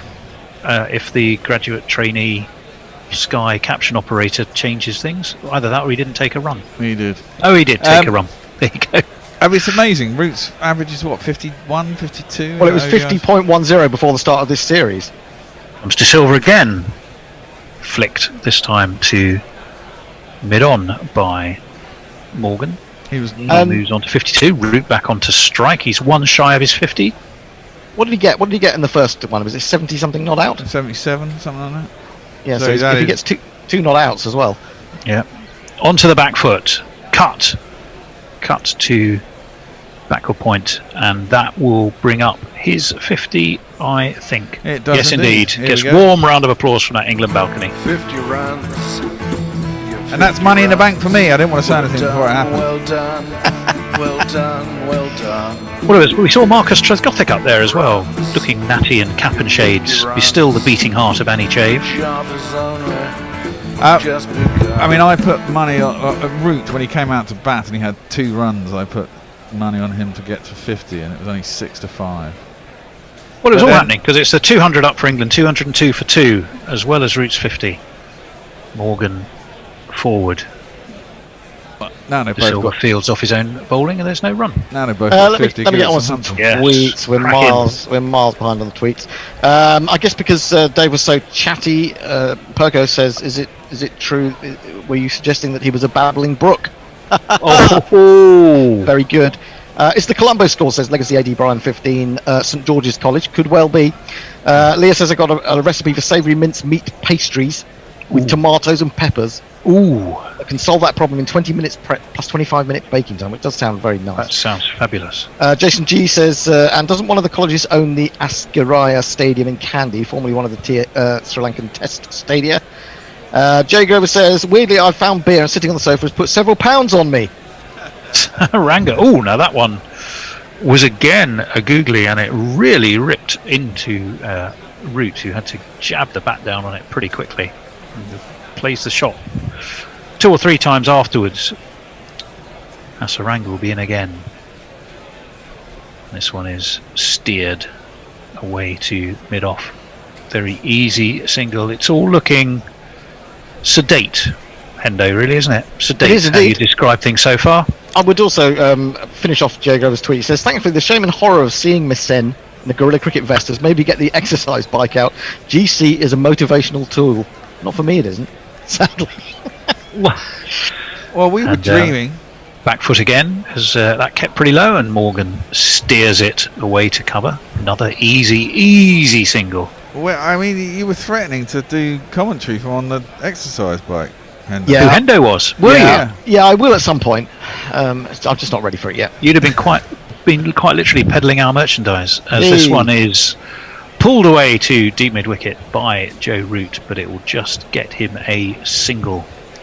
What do you think? Should we Here's get an him- idea. Here's an idea, right? So we get Gorilla you on the Cricket exercise bike. bikes. Yeah, we put No, you on the sponsor. exercise We could bike. sponsor Hendo. Sponsor you Get to on go the- up a Yes. level on the friction. So you start at 1, and every £5 that someone puts in, you go up 1.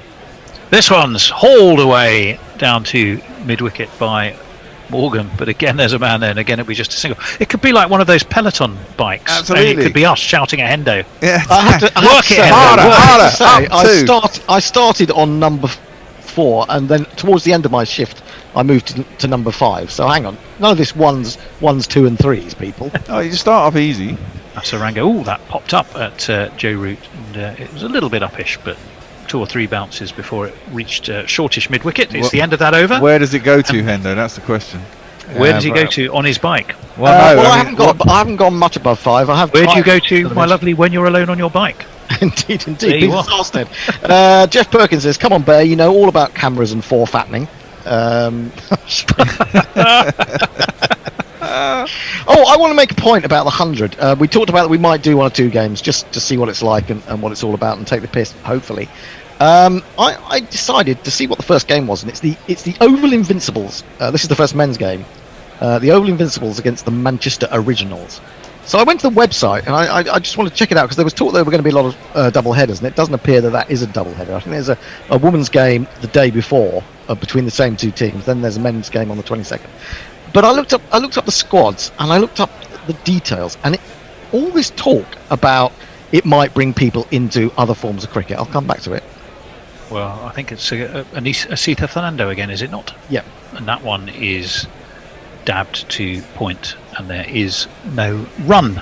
Yeah, the point I was going to make was that if you read the little bios on the players, you get nothing more than about a sentence and a half on each one, and not one of them, in fact, only one of them has mentioned, in mentioning when a player has done well or he's done well against someone, the county that he's involved with.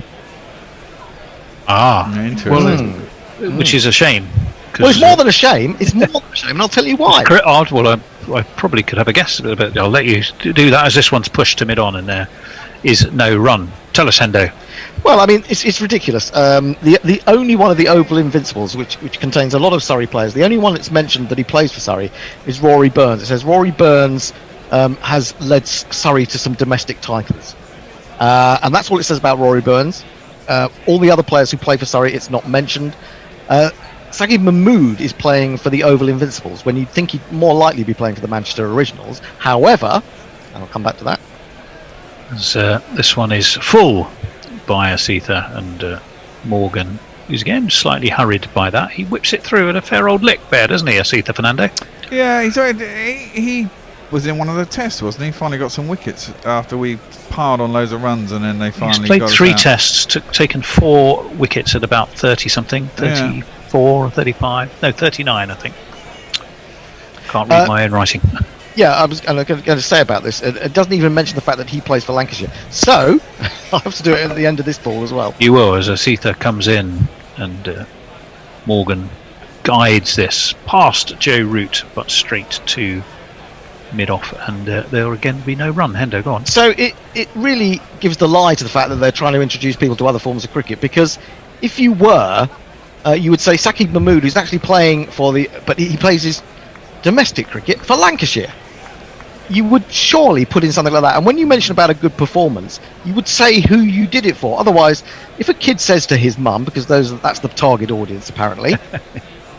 Seetha's in. Morgan quite wristily flicks this, but it's straight to mid-on, no run. They are hiding from the fact that he could be seen playing for Lancashire, or this player could be seen playing county cricket for Surrey. They are hiding that from the public. The new people they are trying to get into cricket. Why would they be doing that? Why would they not mention the counties they play for, the teams that they've done well for, in their bios? It seems extremely odd to me. Yeah, well, the whole thing's extremely odd, Hendo. No, but I mean, we should get angry about that. Seetha in, and this one is pulled down to long leg. Because there's no run. Because one of the justifications is that this is a way of getting people into cricket. But if you're not even going to tell them where you can see these players at other times, how are you getting them into cricket? Yeah. How is that getting them into cricket? Please tell me, ECB, if you're out there, why the hell are you hiding on your bios the fact that there is a game called county cricket? Well, one of the issues I will be discussing with Becky Clark of the Cricket Supporters Association tomorrow. It gives the lie to what they're saying. That is what it does. Will be about openness, which is one of the big discussion areas of what cricket fans are demanding more of, not getting enough of. This is one of the biggest obvious elements of censorship I think I've ever seen. It's incredible that they wouldn't mention these things. We are all with you on that one, as Chamira is going to be in over the wicket. Oh, and he, I think, takes the edge, but it's on the bounce. And Kusal Pereira doesn't quite grab it cleanly. Slower ball, I think. It was a slower ball, wasn't it? Well, no, actually, it wasn't that much slower, but it looked like it. It certainly died before it got through to Pereira. Ball getting just a little bit soft. A little bit soft, I guess, yeah. There was the thought that the batting second and under lights, the ball would speed up off the surface rather than slow down. Batting second, very much the favoured option this season, certainly in T20s at Surrey. This one onto the back foot goes Morgan. Again, the bowling's tight. It's not giving England too many free swings, is it? Well, no, but they're not having to take any chances, are they? I mean, in different scenarios, you can imagine that they try to make different shots happen, or there'll be some more risk taken. But this is a stroll. They need 35 from 82 balls. 5 off 82. 2 1/3 and over, basically. Exactly, and Root's thinking another red inker. If he gets to about 77, then he doubles his. He adds an extra run to his overall ODI average. And we wait for Chamira to be over the wicket, and back foot again. Morgan just pushes away into the offside. Again, there is no run. Very circumspect, very careful by England's one-day captain. He needs a few runs. I think we worked out something like 15 innings where he did consistently low scores, and still think that was misleading. I mean, because a lot of those were in T20s, and yeah, honestly, I think when you're batting at 4-5 in T20s, you never know what situation you're going to hit out, get out. Yeah, exactly. It's hit out, get out. I mean, you come in and you do the Andy Ward theory, and that's certainly what Owen Morgan, follows. It's everyone's just got a hit, and Chamira's going to be in again from that Vauxhall end, pulled by Morgan. And has he got that past the fielder down there? No, he hasn't. It was an excellent piece of fielding down deep backward square, and it was Pathan who got to it. And my word, that was lively on his part, because he saved his side 2 runs. That was a really good bit of fielding. That's a really good piece, wasn't it? It looked like it got away from him, but he's not a tall man. Hasn't really come off with the bat yet. Dive. Not Pathan. Who's Pathan though? Is he a sub-fielder or is he? No, this is Nasanka, the opener. Nasanka, he opens. Although he hasn't been around long enough for you to be particularly noticed. Well, no, you do have to learn that they do have 2 names. Yeah, well, obviously, but they have the name we call them and they put up on the scorecard. It's not the name that's on the back of the bloody shirt. Chamira's in. That's driven by Morgan away through extra cover, and that is 4 runs. That's a superb shot. It's me, says she. It's me, says she. See, now they can have a bit of fun. 29 required or 79 balls. Well, yes, you say quite right there. You were right, but I mean that was just a classic cover drive. Well, yes. That was a great, delightfully played. Although very wristy, whippy wrists as ever, as you expect. Joe Root, Two skippers out there together. Indeed. Morgan's going to face Chimera again. He's nice fluid run he has, Chimera. Quite lithe and loose, isn't he, in his bowling? And this one is just, this time, steered away to point. It's the end of that Chimera over. No wicket yet for him. 41 runs against his name. 213 for 2 England. I mean... right, let me do some tweets. Warren says, Hendo on an exercise bike. Is he going to take a travelling cat with him? Ooh, like that idea. A basket on the front. It's a good idea. Jeff Perkins says, at the moment, Lendl Simmons is ahead with South Africa coming second and the West Indies third. I don't know what's going on in that game. Hendo, you obviously haven't reached the necessary levels of self-loathing. Oh, I think I have. I do a very good version of self-loathing. Jason says, the game's playing out much like the England-India ladies ODI yesterday, with batsmen confidently, without much fuss, knocking off a middling score. I thought it was a tight game yesterday. I did see the scores. Sophia Dunkley got runs, did she not? Stop bullying Hendo, says Messengers, and I quite agree with that. No one's bullying Hendo. Oh, right. That's... no. Go on. Takes a bit of pad and bat, I think, on its way through Morgan. Well, let me give you the West Indies score. There's West Indies is 71 for 4. Lendl Simmons got 47. Yeah. Evan Lewis got 7. Chris Gale got 5. Shimon Hetmar got 7. And Poran and Pollard are in there on 4 and 1 respectively. So basically, Lendl Simmons got most of those runs plus a couple of extras. That's a pretty poor score. That's a flipping strong West Indies batting lineup. They should be doing better than that. Yeah. In comes Asitha again, over the wicket. Flicked really by Root down to deep backward square. He should get 2. No, he just they stop at the 1. And his captain, Owen Morgan, is on 61.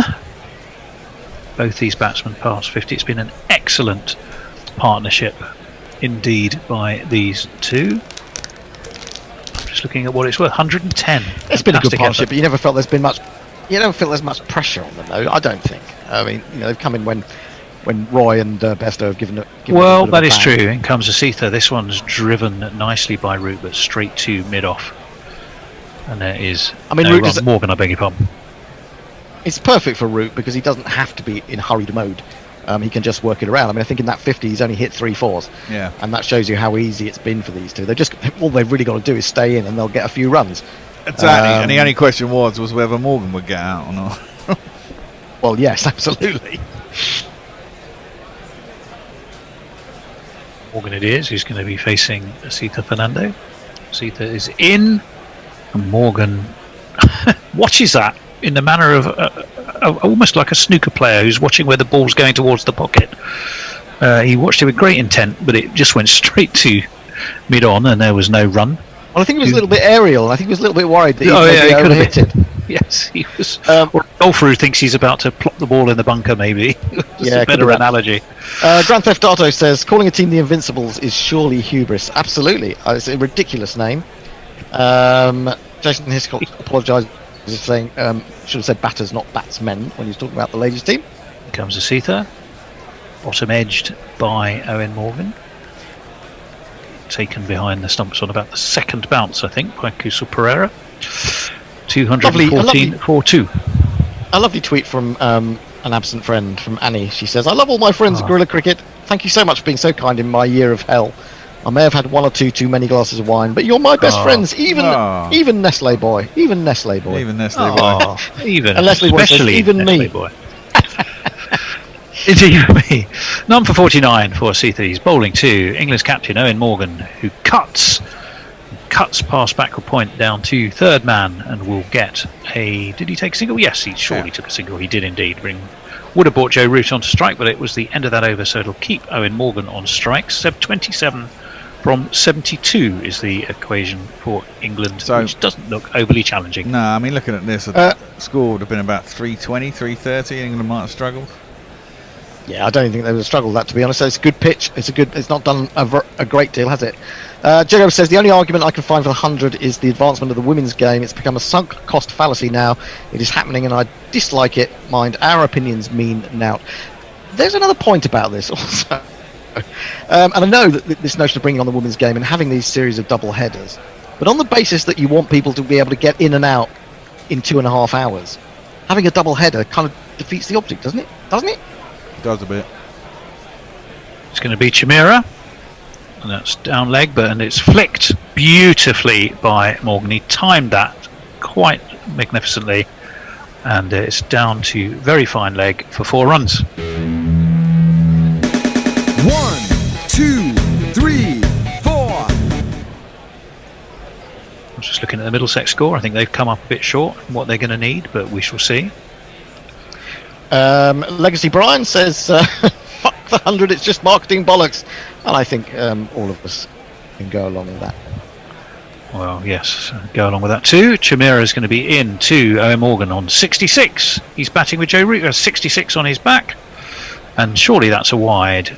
Not given as such by... No, he's just given him a warning. One for the over. One for the over, yep. Actually, I think that should be the name of our programme, the Gorilla Cricket Fuck the 100 show. When we do it. Do you think that'd be fair enough, wouldn't it? Join us at the Fuck the 100 show? Yeah, I'm up for that. Yeah. Obviously. Yeah, we'll go for that. We'll go for that. All right. 219 for 2, England, as they stroll sedately towards this fairly modest Sri Lankan total. It's not gripping stuff, folks. We're trying to entertain you with our wit and repartee. That's why I've been drinking whiskey. and Bear's whiskey, as this one's rather uppishly plopped between mid-off and mid-on, and we'll get Morgan a single and bring Root back onto strike. Didn't Perko write a really good, or was it Mog or Perko wrote a really good country and western song for the Bear drinking whiskey back in the I do remember that New Zealand series from 2019, I think it was, and when we were trying to get through the night, and we challenged them, and they both came up. Actually, they both came up with good ones, if I recall. I think the Bear might be looking for it. Oh, good. Let's observing his body language. I think he's searching his laptop. That one is cut straight to point and very, very well stopped indeed. Avishka, superb bit of fielding by him. Gets try this. Grandma ran the tractor into our distillery shed. Not a lot of damage done, just a couple of chickens dead. The booze no longer secure, the wildlife's getting frisky, especially now a bear has started on the whiskey. Yeah, round of applause for that. Perko. The Ballad of the Bourbon Bear. The Bourbon Bear, Chimera in full, looking to York. Joe Root, but Joe Root's probably been in a bit too long, seeing the ball too well, and a bit too old and wise, and was able to get the bat down onto that and push it into the onside. No run. 220 for 2. Lots of love sent back in the direction of Annie. STJ says, and you know how much we love you, Annie. We always have the most fun when you are on with us. And El Chaponas says, Annie, you're heroic. Cheers. STJ also asks me whether that was a qualifying rant or simply a bit of a warm-up. I'm warming up for the Rant Olympics, and I think the 100 is going to get me going. That's what's going to give me the rocket fuel. Chimera is going to be in. Lithe run of his. And forward comes Root to push to mid-on, and off even then there is no run. Was there a little bit of reverse there? A little bit, I think there was. Yeah, I think there was. Vector, I think you're right. Vector Victoria says, Hendo, the 100 is clearly the first pathway towards going to city franchises. The ECB don't want to let people know they're already county clubs, but they want kids to associate Manchester or London with teams. It's just dishonest. All these players have made their way into these 100 teams by being brilliant for Surrey or Lancashire or England or anywhere. Yeah, I mean that's the perennial problem of the ECB, isn't it? I mean, for the ECB to pretend and even come out and say this will draw more people into cricket is nonsense, because they just want to change the face of cricket, and it's all wrong. Yes, they basically. I mean, they struggle with the fact that there's 18 teams and it's a county setup, and Look, I've even heard people who now broadcast for another company. Sita is in, and Morgan guides that easily down to third man and strolls himself a single. I heard them the total needed down by 1. peddling the nonsense to me over a beer a while back now, it must be said, because I haven't had a beer for over a year, that we should be looking to come down to 14 counties. And that is what is being implanted in even the minds of people who have a sort of broad outlook on cricket. Indeed, Asitha is going to be in again. Right arm over the wicket. Dabbed down to third man by Root this time. I mean, just a single. To a certain degree, that's nonsense. I mean, just purely by the fact that, you know, with football you can have divisions, and we do have, when we're not in pandemic times, we had 2 divisions, and that was a good move, because then you get a top division and a bottom division.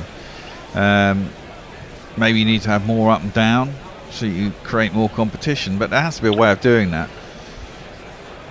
Well, there is a counter theory to that, actually. I'll hold that thought for a second as we wait for Asitha to bowl to Morgan, who has to be pretty sharpish to bring the bat down on that and guide it away into the onside. There's no run. 20 from 63. Yeah, the counter argument to that was that the 2 division system meant you were too often playing for results which encouraged the creation of wickets which were too spicy, and that in turn is not good for long form test match batsmen to be nurtured upon. Well, then maybe you can wrangle around a point system and a bonus point system that makes it the actual, you know, draws are worthwhile. As that one is guided again to third man by Morgan this time. Are England, Hendo, going to try and get 19 runs all down to third man? It's looking that Seems way. to be their approach, doesn't it? Well, amazingly, Sri Lanka are going to make this go into the last 10 overs, which I didn't think they were going to do. So we'll have to have a change in 2 balls time.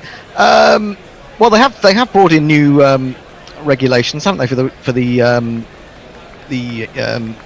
divisional championship, or the 3 groups this year, with regards to extra points for draws. But then I find other people criticising that now. You can't get anything that's perfect. 119 this partnership is worth, and an excellent one it has been. As that one, guess where that went? No, you don't have to guess. I'm going to tell you. It was guided down to third man for another single. That's what Root does, man. He's much like Kane Williamson, and then occasionally he scores a shot somewhere else. I mean, see, the thing is, to have a, I mean, even the IPL is too long. I mean, it's only 2 months long or whatever it is, and it's only got 8 teams. And so, if you want a shot, I don't know. Basically, for me, a short form competition should only be a month long tops. Asitha Fernando is in, a little bit edgily, away to point by Owen Morgan. Third man given a break, and it's the end of that over. 18 is what England needs. 60 balls to get them.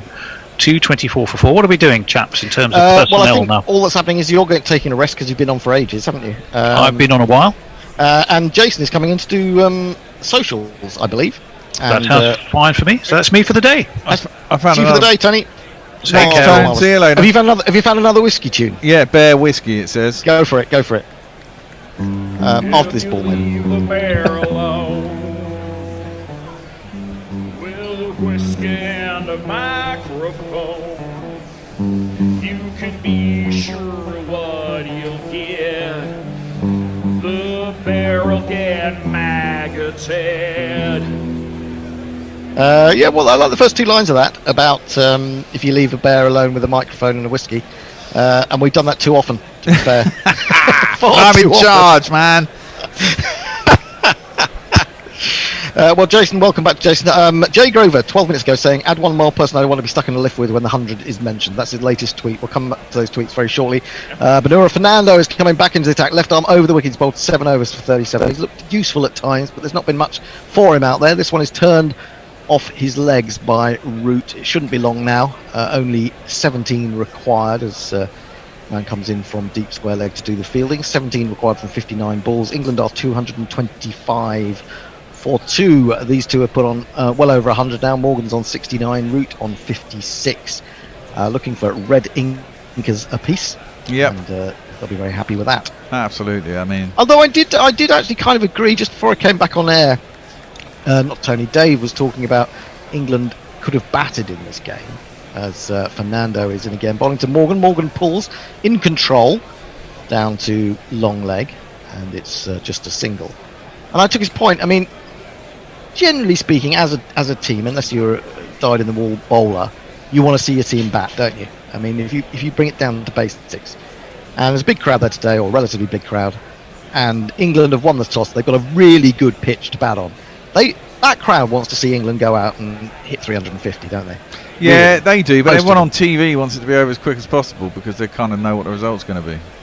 Well, that's true. But it's not that early, is it? I mean, it's what? No. It's 20 past 8 as this is driven up to mid-off. Well, exactly. So we've kind of gone 7 hours and 20 minutes of cricket in the end. A bit more So I don't know how much earlier you want it to be.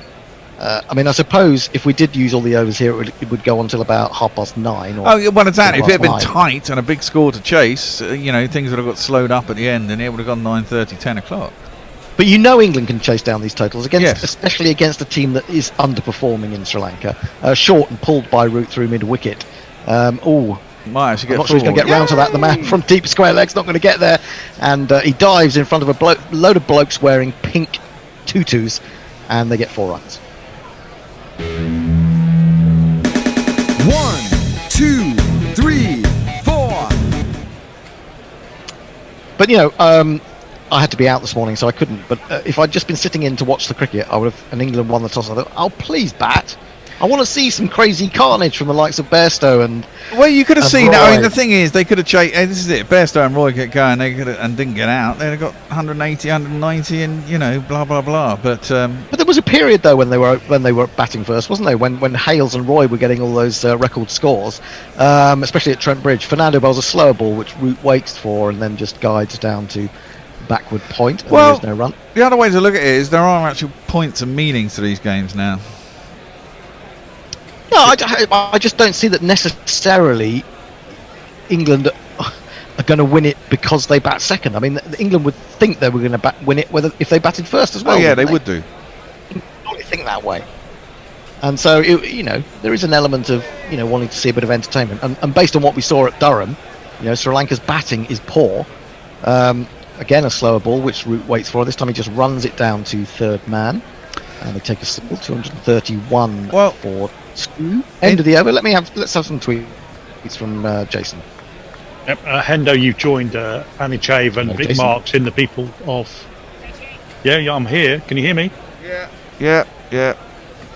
Yes, we can hear you. In the list of people he doesn't want to be stuck in the lift with, he needs to invest in a cyanide capsule. That's right. He says. Grand Theft Auto says Percy Fender perks suspender. Oh yes. And Jay Grover says, I think I mentioned this before, but I'd like to be the man who would drop Owen Morgan and shake him by the balls. I've never met him, but he gives me the proper fear factor. Really? And a couple more investments puns. Grand Theft Auto gives us Henry Othonga. And we had a front one earlier. Short from Karen Ratney. That's been into the ground. Really well stopped at backward point. It was thrashed by Root. No, I didn't say it was a catch. Oh right, okay. And he also gave us Derek Singlet. Derek Singlet. Who's that based on? Don't get it. Derek Pringle. Oh, sorry. Yeah. Okay. Fair enough. Yeah. Okay.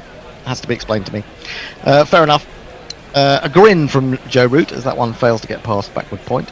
In comes Karen Ratney again, bowls to Root, a slower ball, plays an elegant drive through the covers. There is a man covering out there, but of course he's right out on the boundary there where there are a bunch of practice and net strips. So the ball probably speeds up when it gets to those. So it's not always easy to field in those areas. No, I was going to say, I mean, I think in the T20s that he won 2 tosses, batted first twice, and he won the 3rd toss as well, and then decided, the other way around, fielded first because prefers to chase. Then when he got the series done, he decided to bat first in the last one. And Sri Lanka was that'd be interesting to see if he.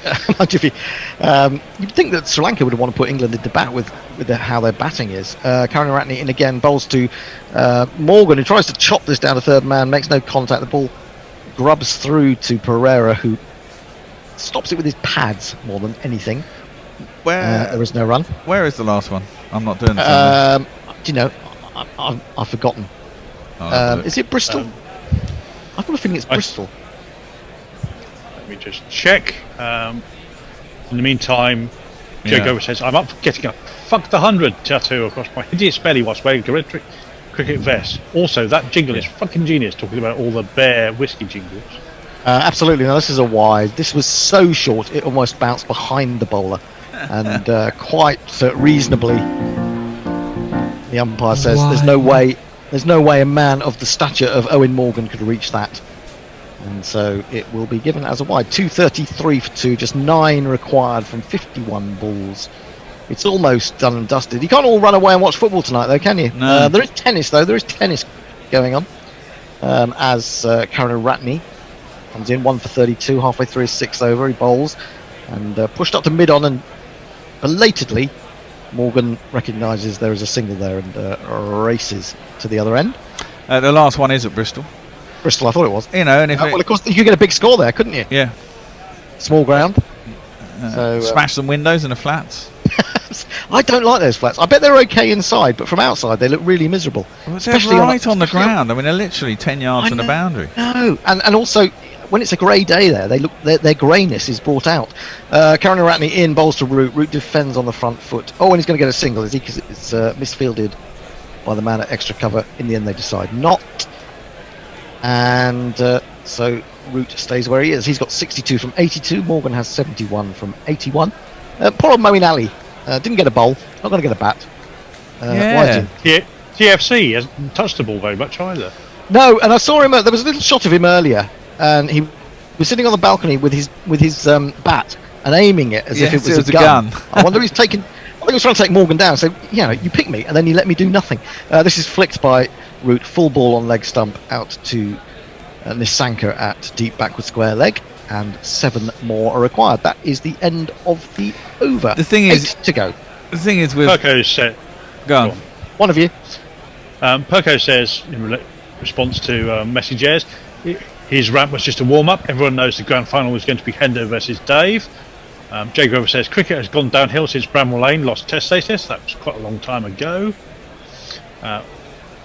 Jago also asked why the points for draw have been increased, but we've gone through that. Legacy AD Brian says, for God's sake, England, get on with it.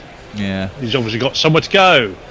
And Harry Atkinson says, just give me a test match any day. Can't keep up with all this other stuff. Yes, indeed. Benura Fernando comes in, bowls to Root across the right-hander. He jabs it somewhat into the offside to backward point, and there is no run. 235 for 2. Sri Lanka were out earlier. Well, they weren't all out. They ended up getting 241 for 9. That was a remarkable recovery, really, from a position of 12 for 3 and then 21 for 4. Dhananjaya de Silva was the main man, batted really well for his 91 from 91 deliveries. Shame he didn't go on and complete the 100. In comes Benura again in, and flicked this time to mid wicket, and again no run. England just taking an age over these final few runs. One big hit would do it, more or less. Yeah. Good news from Tony is that Sussex are 54 for 4 in reply to Middlesex 166 for 7. Bad news for Dave, I guess. Dave's now supporting Surrey, isn't he? So, oh, is he? Is he giving up on Sussex? He's bought membership to Surrey this year. Oh, okay. In comes Benura again. Bowls to Root on the drive. He goes and he finds the gap between extra and mid off, and he can give that one up because it's going to roll into the boundary edge roundabout. Now, England 3 from victory.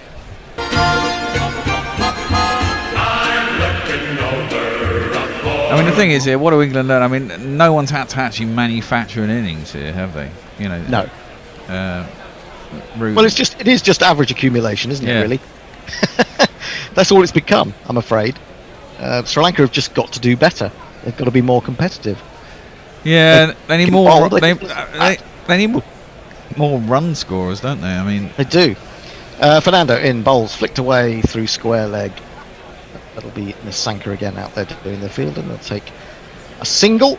And England now need 2 from 44 deliveries. It's Owen Morgan who is given the opportunity to cap his captain's role with the winning runs. And Fernando has 2 balls of his 9th over to go. He's got figures of none for 49. Just going to have a little look through the rest of the bowling. Only wickets for Wanindu Hasaranga and Chamika Karunaratne. Those are the 2 wicket takers. Fernando in again, bowls. Oh, now he's wrapped the fingers off of Morgan, who completely lost the ball and it rolled back and somehow missed the stumps. If it had hit the stumps, it might not have even taken the bails off, though. But there was a little bit of backspin on it, and he didn't like that at all. It wasn't that short. It just rose onto him and trapped that thumb against the bat handle, and it could have just gone anyway, really. And he's quite lucky that doesn't need another batsman coming out to replace him there. That would have been just the final insult to Moeen Ali, wouldn't it? Saying, Moeen, come on, we need 2 to win. Come on, out you come. In comes Banura again. Final ball of the over to Morgan. Morgan pulls. That could be it. I think it is. Great effort out there from little Nasanka, but he's not going to stop it.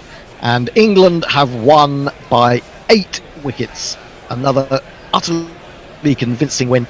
Convincing in one sense, in terms of the numbers, but not convincing in terms of us learning anything about this England team having pressure put upon them. It's been quite straightforward, hasn't it?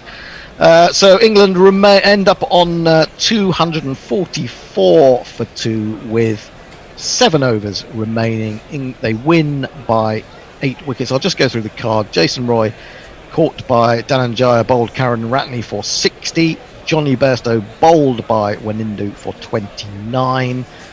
Joe Root remained 68 not out. Owen Morgan 75 not out.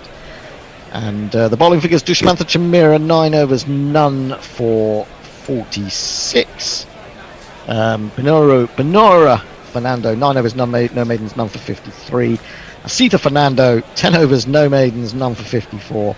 Wanindu Hasarangas 7 overs, no maidens, 1 for 46. Chamika Karunaratne 6 overs, no maidens, 1 for 34. Dhananjaya De Silva just a couple of overs of him for 10 runs. Earlier in the day, it was really all about the left arm seamers, wasn't it? David Willey 4 for 64, Sam Curran 5 for 48, and 1 catch by a substitute fielder was also performed by a left arm seamer. So it's been the left armer's day, certainly for England, and it's been another convincing victory.